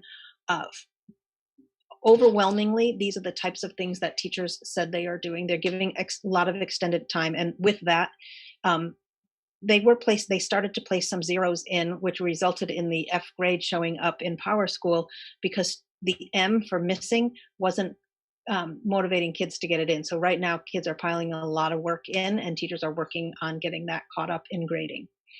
The other thing is they're providing full credit for assignments that are late. They're reducing the required work. They're providing feedback and allowing for students to redo the work before it's graded, so they have that chance for redos and makeups. And some of them are looking at individual students and seeing that they were a lot stronger in quarter 3 than quarter 4. So instead of perhaps doing like a 50-50 average of those two, they might do a 60-40 to tilt them, to give them a bump that way. Or actually, some of them said that all of the teachers have said they've had students who have done better in distance learning, and so that they can bump that way as well. So those are some of the ways that teachers are using flexible grading to support all students. And it was basically not a one size fits all, because it was based on what did individual students need. So with that, and all of the feedback and the feedback from families and the survey results, we wanted to continue to think about how can we support our students who might still be in some trouble with their grades. And so we have a proposal to bring to you tonight around making an adjustment to the administrative regulation. And so I guess at this point, I want to ask a question. Do you want me to go through this, and do you want, I can go through it now, and you can take action on it later after we finish the rest of the presentation, or I can wait and come back to this. Do you have a preference? I just have a few questions, but whenever it's, time permits, I'll ask the questions. Just okay. The things that you had kind of shared prior to this. Okay. Do you want to do that before I go into this proposal? President Diane, is that okay? Or yeah, absolutely. Okay, good. So I wanted to get clarification on. So I know there was a little over 1,000 students. So you may have stated, I could have missed it. But in terms of elementary, middle, and high school, can you tell me around about the numbers of those who participated? Yes, I can. I don't have the exact number right in front of me, but it was over 300 at the middle school, over 300. Let me think. Oh boy. Over 300 at the elementary, and remember that was only 4th and 5th grade. Over 300 at the middle school, and the rest were high school students. All right, and then the other And I part. can send you that exact if you'd like to see it. Okay, and then the other part was, so I just want to be clear, when we went, when we began this distance learning, were there students that actually their grades dropped once we went to distance learning? So did they have a grade going into that and then it dropped because of whatever the circumstances were? Is that correct to say? Yes, we've had some of both. We've had students whose grades have gone up, but we've had students who, yes, we've had more students whose grades have dropped. And those were some of the reasons I was going through. Some are turning in a bunch of late work now. So they're kind of, I was talking to one teacher who had talked to a student who said, yep, they decided it took them the first several weeks to kind of kick into gear, because when school closed, it was sort of like vacation, and they had trouble adjusting, and then figured out a rhythm and a schedule, and now they're scrambling and they're working on creating that makeup work. Many teachers have said that students have figured out which classes they don't really need because they're above and beyond what their graduation requirements are, and so they've made some choices to focus on the classes that they need for graduation requirements and not the others. Mm-hmm. That answer? It does. Yeah. You're saying some. Sorry. Sorry. No, it does answer my question. I wanted to just get clarity to see if students, for whatever reason, when we went into the distance learning, did their grades drop, because of whatever the reasons were. But it sounds like if they had gone into this situation with the C, then all of a sudden, because now they're having all of the online work, they're not doing the work. So now they're down to an F. You know what I mean? So that's what I was trying to get clarity on. If they were being like punished, so to speak, just because of those circumstances, and we didn't really have all the, know all the answers or the pieces as to why. There was many reasons why those grades have dropped for some of those students. And as I said, and I've seen the principals are working hard, and staff is working hard trying to do a lot of outreach to find out what else they need to do for support for the students. And then we really encourage, and I know Stephanie said this too, for students and families to reach out to the teachers. If the kids are struggling, teachers are willing to, to do what they need to do to support kids to get them across the finish line. Okay. Now, somebody else had a question, but I can't see all of you. Should have been Dr. Hogan. Oh, yeah, thank you. When you're saying, you mentioned two things that I would just like to clarify a little bit. You said you came across kids who have left our district for one reason or another. So they're not participating, which means they would end up with Fs. So what are we doing to sort of check those kids out of school so they're not being penalized for, we don't want them to end up with a whole bunch of Fs on their transcripts because they got sent to grandma's house or something. Right. And so we're just following up because for some of those were the kids, when I reported last time, the 3 to 5% that we hadn't been able to contact. So a student has moved to Oakland and somebody else has moved here. So we're working on that currently.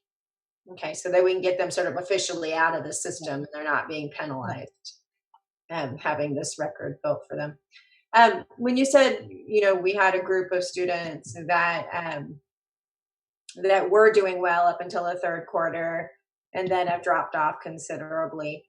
How can you ballpark for us how many kids are in that group? I have the breakdown by grade level. I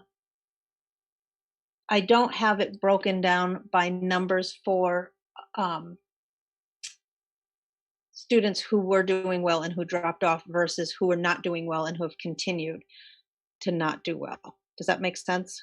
Okay, so we had students that were struggling to begin with and they continue to struggle. Right, and I don't have that number in front of me, but I have the overall difference. Yeah, you said 30% more Fs, right, than we did first semester? Right, but yes. And what was the percentage over last year's second semester? You said there's an increase in different by different grade level. It's different by different grade level. So the seniors had the biggest drop off, and the 11th graders, and everybody else was about, like at 6th grade, it was 43 to 54 students. So it's different by each grade level. For our a year ago, semester two this year. So about Answering your 40 question. more students are doing badly at this point in the year than was last year. Did you say about 40? 40, you said 40 to 50, somewhere in there? That was at one grade level. 40, yes. So it's not 40 more. It's So 40 to 50 sixth graders are not doing well this year. And Right. and so my feeling, I'm trying to get a feeling for like how many actual students are we talking about? Yeah, I didn't like it total it up for how many students are. Let me get that to you. I can total up how many students in total from 6th through 12th grade, because we don't give Fs, we don't give letter grades in letter grades. semester 2. Because one of the things we've been talking about all along is what's the impact of this. Right. And I'm not really getting a good sense of impact just talking about a handful here and a handful there. So I've got about how many in that hamper? 439 students with at least one F second semester right now. And compared to what? Wait a minute, I'm sorry. That's wrong. That's wrong. I'm looking at the wrong column on my chart. That was last year. So this number is going to be bigger. Okay, so it was 439 last year, and then this year would be 662. They're getting at least one F at this point in the semester. At this point in the semester. So that's a significant increase. Yes, a couple hundred students more. 50%.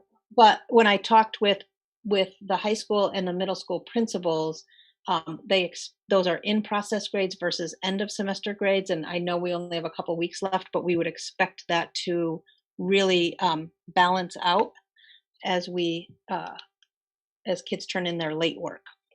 So I guess one of the questions, and we discussed this at the district curriculum committee the other day, when your percentage went down to 80% engagement from the 97. Mike, one of the things we discussed was this very topic. How many was this format, distance learning, not working for? Mm-hmm. I mean, we even had teachers, which you shared the professional development, who said, I learned better this way, I learned better this way, I'm more successful this way. So I wonder how many kids are disengaged of that 20% because this just isn't working for them. Mm-hmm. And so we've lost them, and would we have lost them? Right. So I guess that, that is a concern, because that is a lot of Fs, because you're talking about 2,600 kids are in our secondary school. And so that's like 25% are failing. One class. With one class. Well, yeah. Yeah.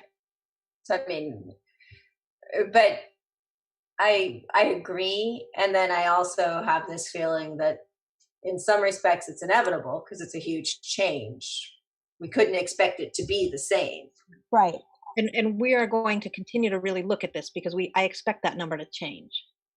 Well, there's two different issues we're looking at. One is, as you were saying, Leslie, that kids that are not doing well right now. I mean, especially when we look at all the people that wrote in to the board, you're graduating seniors, and what are we doing to, as you said, you guys are really reaching out to them, mm-hmm. and the principals and the teachers to try to get them to do something.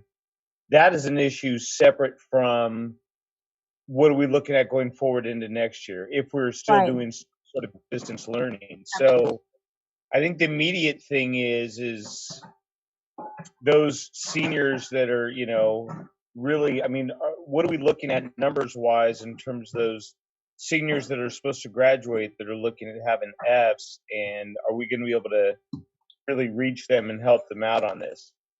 Yes, so I had that very specific conversation with, when we got all this data, with our two high school principals, Liberty High School and Benicia High School. And we have at Benicia High School about 20 students who are seniors who are in danger. But then that was broken down to, some of them are, like I said, heading into a 5th year. They have some special education needs and had that 5th year. One of them moved in late, and based on the credits they had, only had enough credits to be a freshman, but refused to go to Liberty High School. So there was, when we peeled apart the reason, we started to really get down to a much smaller piece. A student who is in independent study, and that has not been successful. So independent study is separate than distance learning. Independent study. So are you guys familiar with that, or do you want me to? Oh, yeah. Okay. Let's see. What else did we have? We had a couple of students that had moved that they found out that they hadn't been getting a hold of, and several of them were failing all the classes in Q3 already. So these were some of the students who were already on the track to not graduate, and some of them are right now clearing up as we speak. Those grades are, even though we just pulled them yesterday, they're not 100% accurate because teachers are grading piled up late work. And so we expect most of them to be cleared up. What Brianna says is we've probably got about 13 students or 9 to 13 students who have really, they just can't get a hold of, who have seemed to have kind of given up, and they're not turning any work in despite many phone calls and emails and outreach. And so trying to figure out what's going on there. Those are seniors? 9 to 13 seniors? 9. Okay. And at Liberty, they have, most of their students are doing a 5th year. They do weekly home visits, they do outreach, they do phone calls. And so they're really working hard to try to bring those students along, and being really flexible with credits, which Liberty High School can do as well, to do interest-based elective credit seems to be a big area that students need when they go to Liberty High School. And so really finding ways to give students credits based on their interest and things they're working on while they're home in distance learning. So in a regular school year, if a student just sort of quits showing up, what happens with that student? Typically, we would end up sending letters and doing SARB, and perhaps doing a home visit, and eventually dropping them from our books if we can't get a hold of them. But that takes usually a lot of process ahead of time. So that's where there's this sort of confluence of things that, like, we're not doing SARB right now. We can't do that. So can I ask one more question? And I don't know who has the answer to this, because I'm not really that familiar or comfortable giving advice on the college system. But when students are accepted, and I'm looking at the circumstances now and all the uncertainty and high schools grading differently, and do they often rescind students' invitations to come? Is that a real fear for them, Stacy? Yeah, I knew you were gonna. I just didn't want to specifically target you.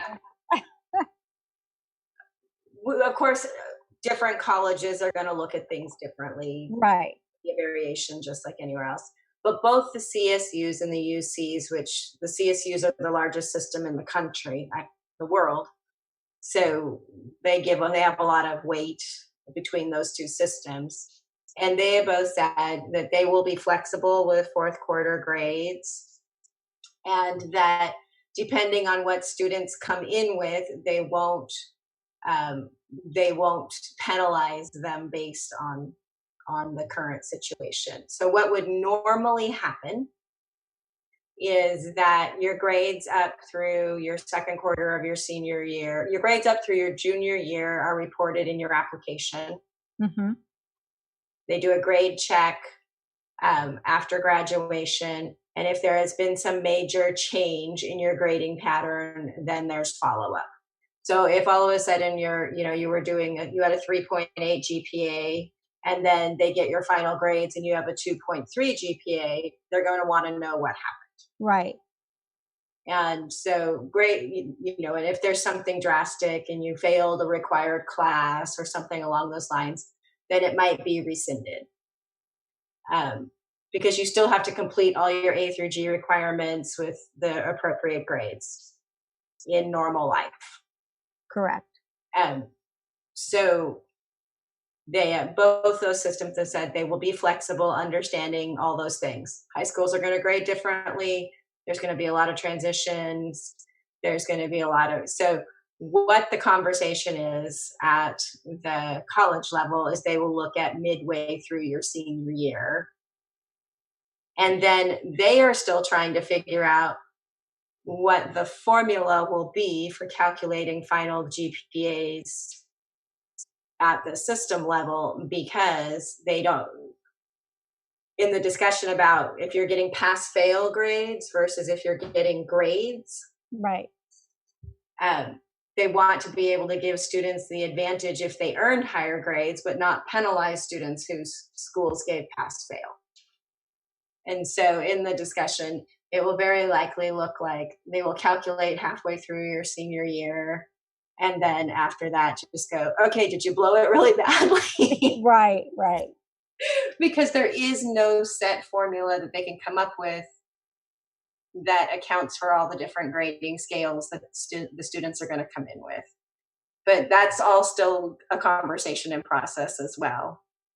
And so the idea that they're going to lose their place in college is, I think, a fear that I'm sure is real, but the institutions all understand the situation, and they are talking about flexibility for the next 3 years. Right. So they're not even looking at just flexibility for this class, but they're talking about flexibility for the next 3 years, because they know that, you know, the 10th graders right now are in this situation too. Mm-hmm. And so there'll be a lot of changes and a lot more flexibility. And I think, you know, that should allow students and families to dial down the concern a little bit, that they would be held to the same standards they would have been a year ago. But, you know, nobody is planning to do that, to hold students to the same standards they did a year ago. Okay, thank you. I mean, I remember that being shared at a board meeting before, and we had that discussion. And you also sharing that the colleges are trying to figure out how to grade their own current students. So, yes. So there's all that going on. But I thought if we could maybe just have you repeat that so that we could get them to kind of breathe a little bit more, I think it would be helpful as well. So thank you. Sorry, Leslie, I didn't put you off track, but it's just been something that we've heard repeatedly last week at the board meeting and again this week. So I just think we should face it. We should just address it. Absolutely. As best we can. Absolutely. Like, given the uncertainty of the situation that we're dealing with, it's almost like as much as we want things to be normal, the way they were when we were in school, it's not going to be that way. It's just not right. And we shouldn't even, you know, I don't want any student to feel like, you know, the world is on their shoulders in terms of them trying to make it so that they can get to college. So, you know, I think that, you know, I appreciate the discussion, because I'm hoping that, you know, that the message is that we definitely want the kids to be successful, but we don't want to, there shouldn't be any unnecessary pressure or expectations in terms of what the model was when we were in school, because we're not in the school right now. We're all navigating in terms of what we need to do, you know, that works for everybody. So, right. Well, here's an interesting point just in that discussion, is that most campuses, and up to and including the very elite campuses,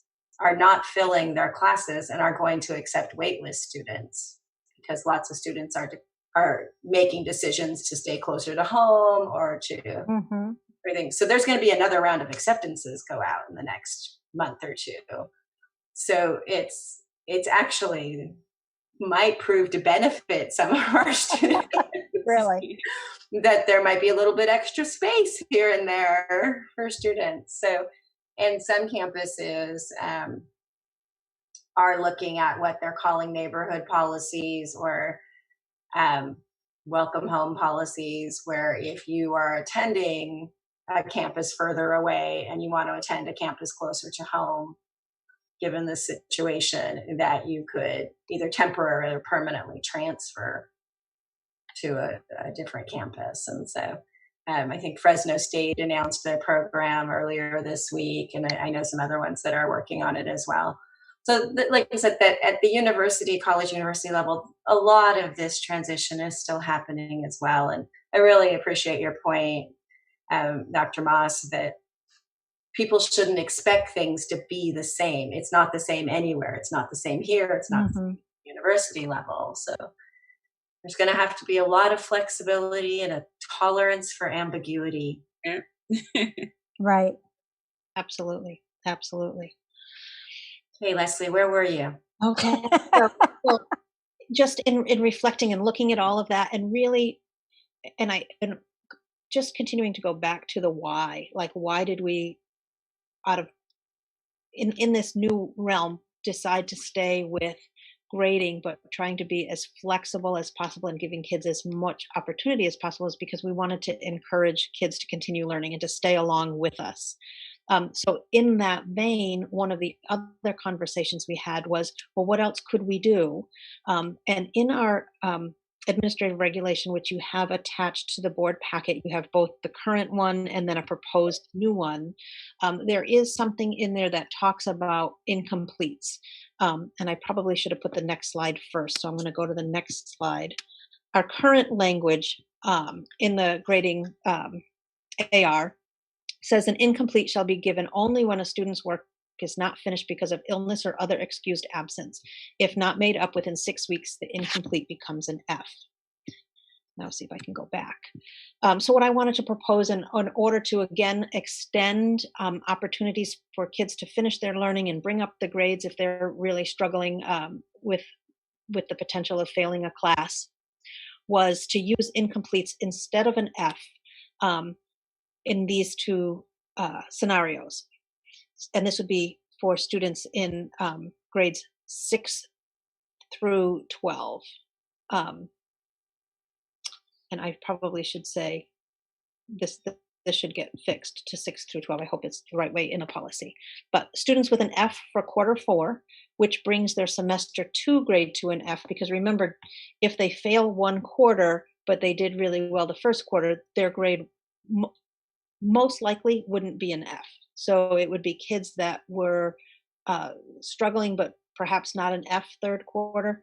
They get an F fourth quarter. They get an F for their semester grade, which is the grade that counts, would, instead of getting an F, get an incomplete. And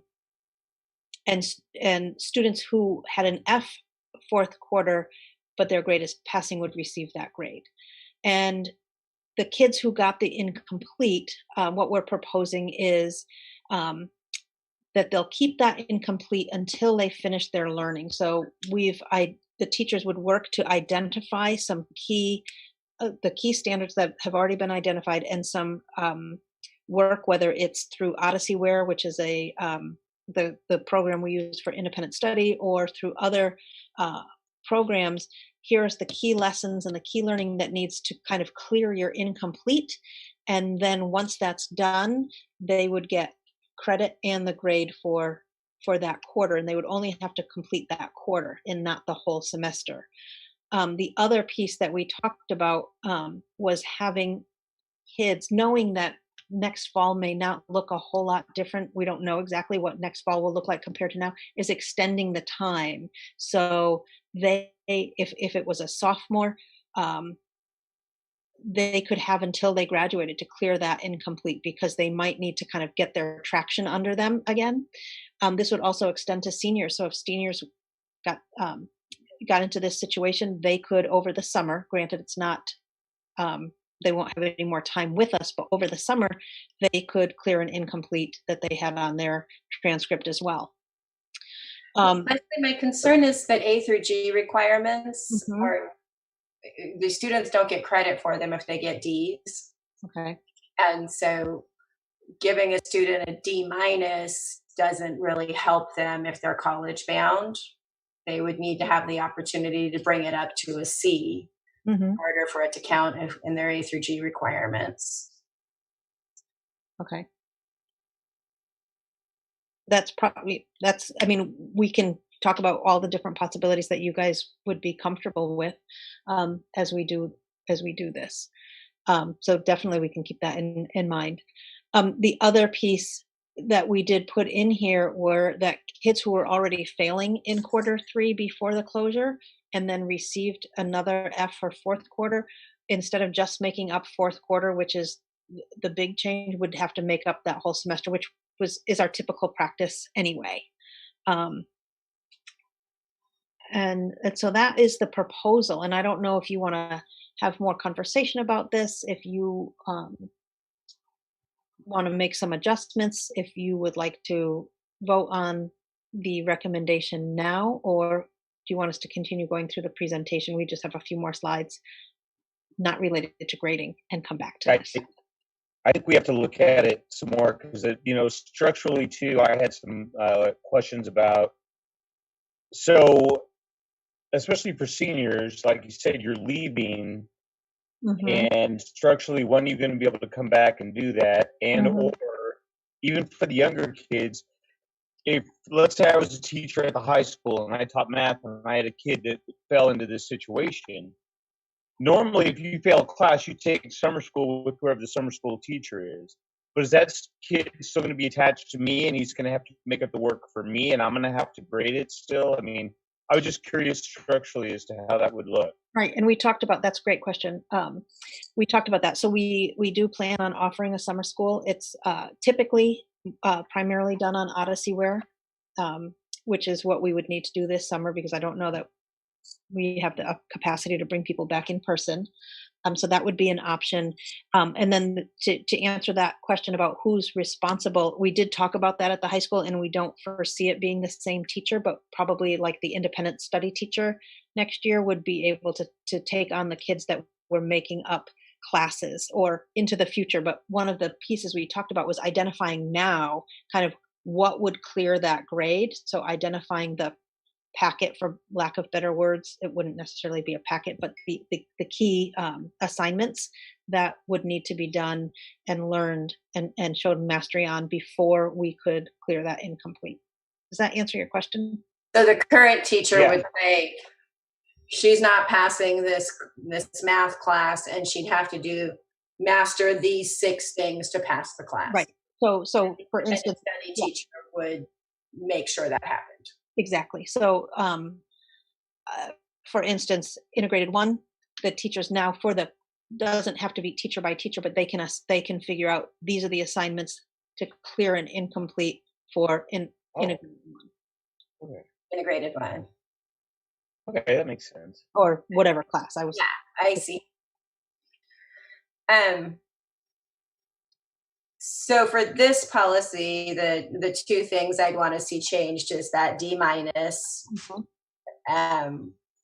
and then you said 6 to 12th graders instead of 9 to 12th grade. Right. So the current AR is 9 through 12, but I think we talked about this at the middle school too, even though middle school grades don't count like high school grades. I think it's that opportunity to learn those key standards. We really want kids to understand, especially when they're still with us in 6th, 7th, and 8th grade, if there's some key math pieces that they didn't get, and let them take their middle school career to try to fill in those gaps so that we set them up for as much success as possible when they head to high school. So is the middle school still on 2 semester grades like the high school, or is it still on its trimester grades? Middle school's on 2 semesters.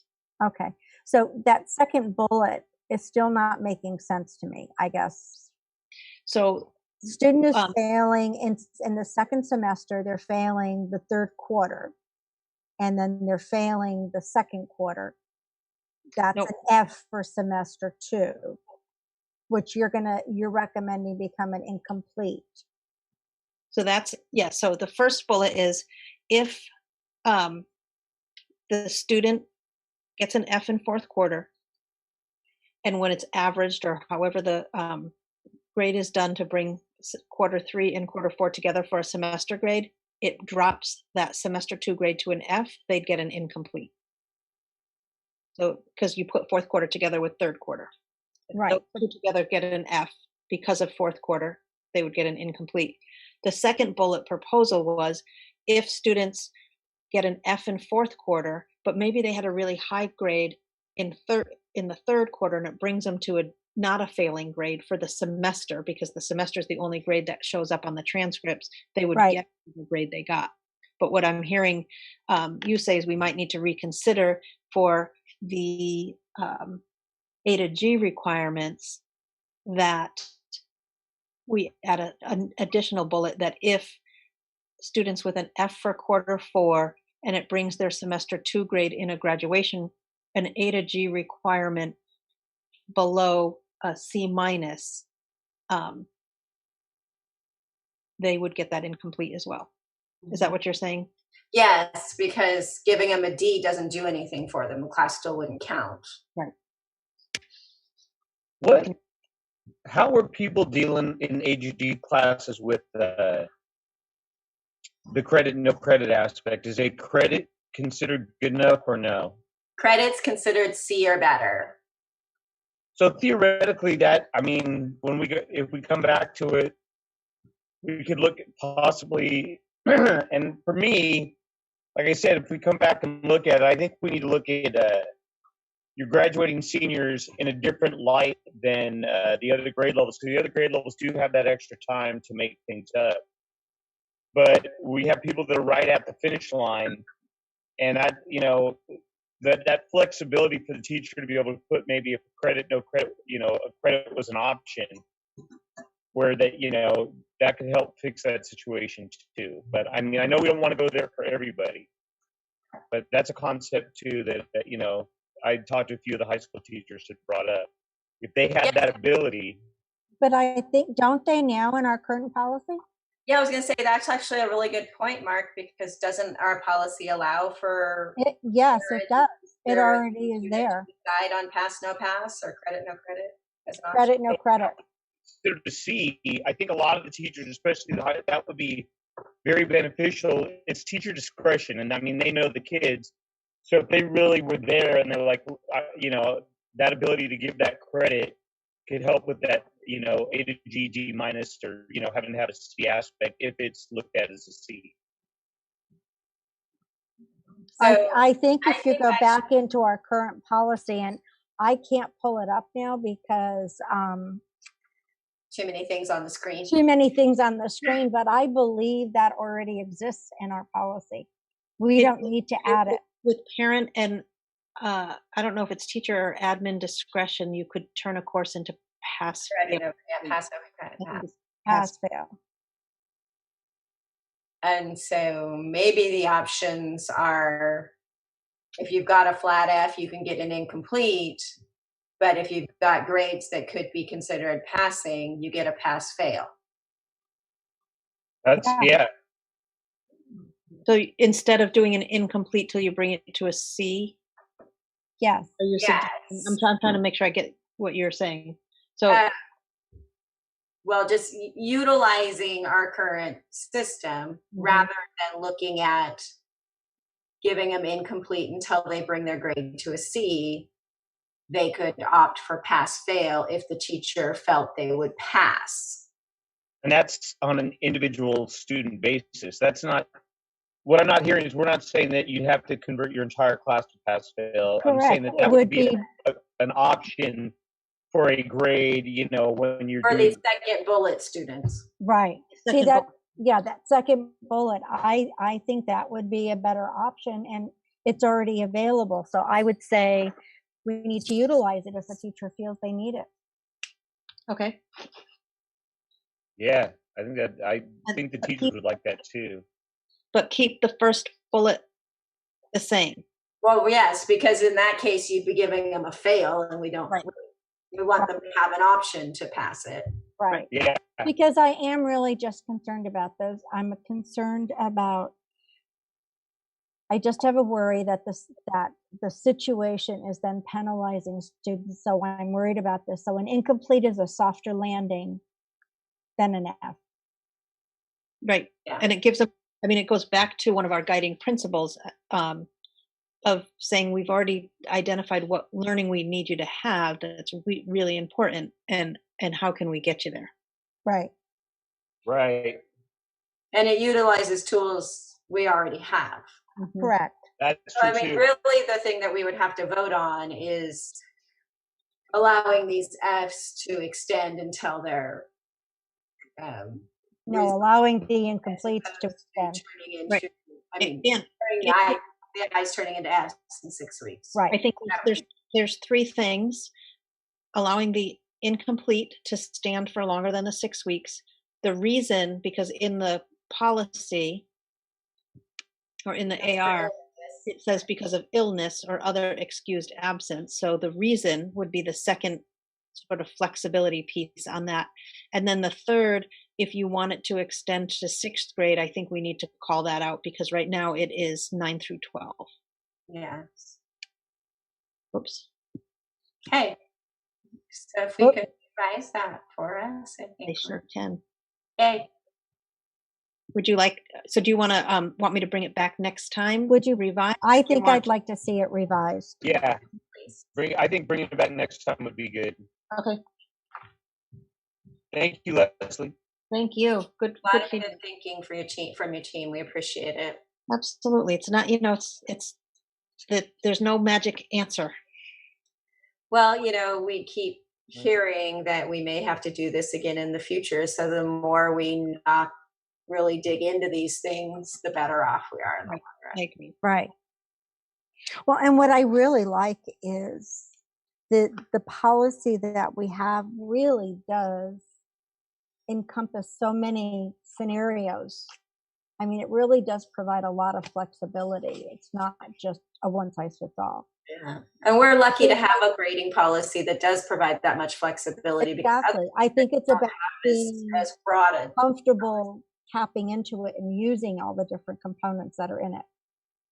So I think it's about making sure that teachers are aware and making sure that administrators are aware that they can do that it is within the policy and that is appropriate based on the student need and the different scenarios.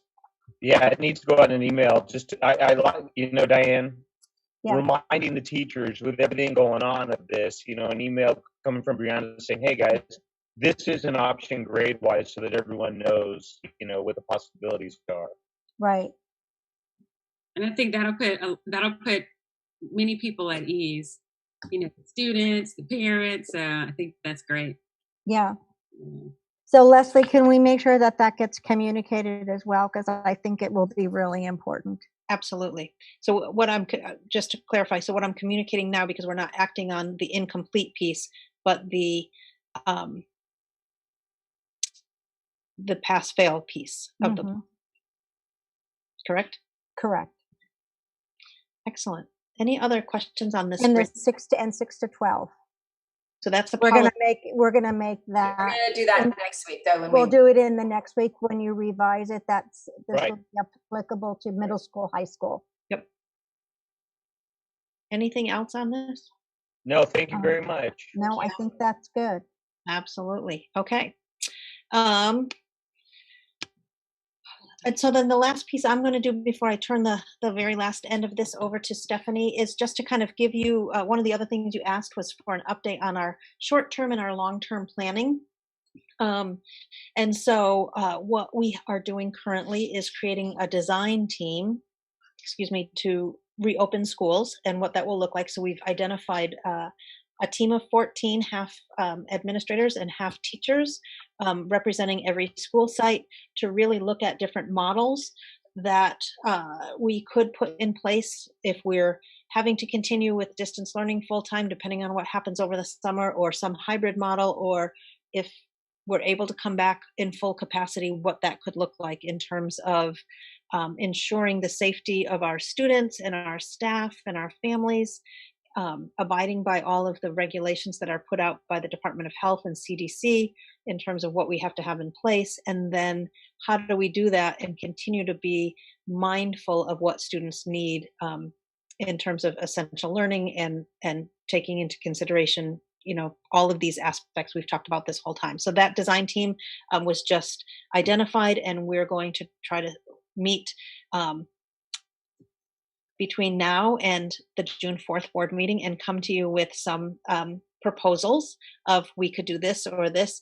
I would say that things probably won't be nailed down 100% because we don't know what will change over the course of the summer, but we want to at least have some initial planning done for getting that communication out to families as well.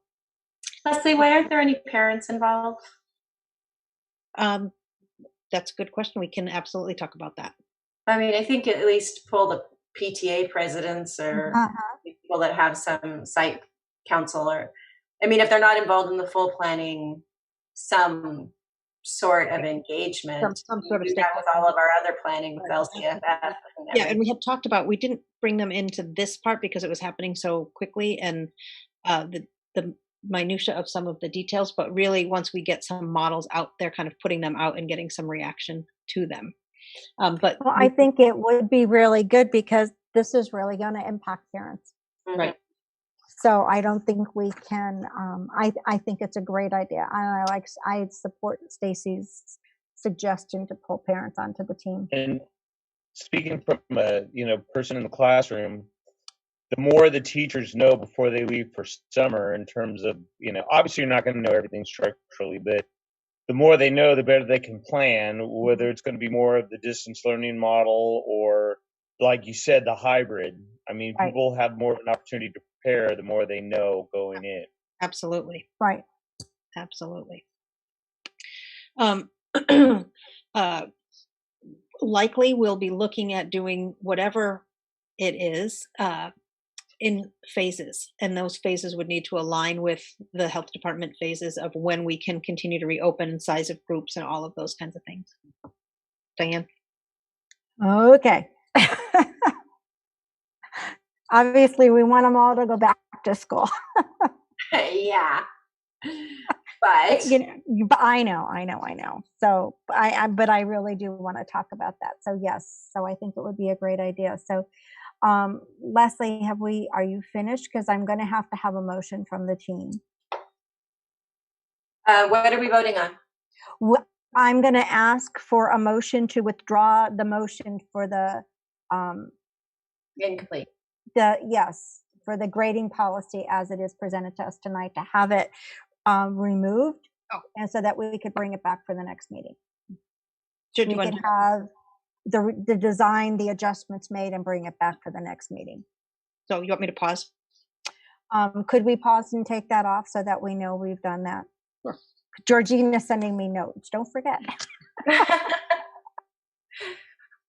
I make a motion to pull the vote on the incomplete grading status and return it to the agenda for next week. And I'll second that.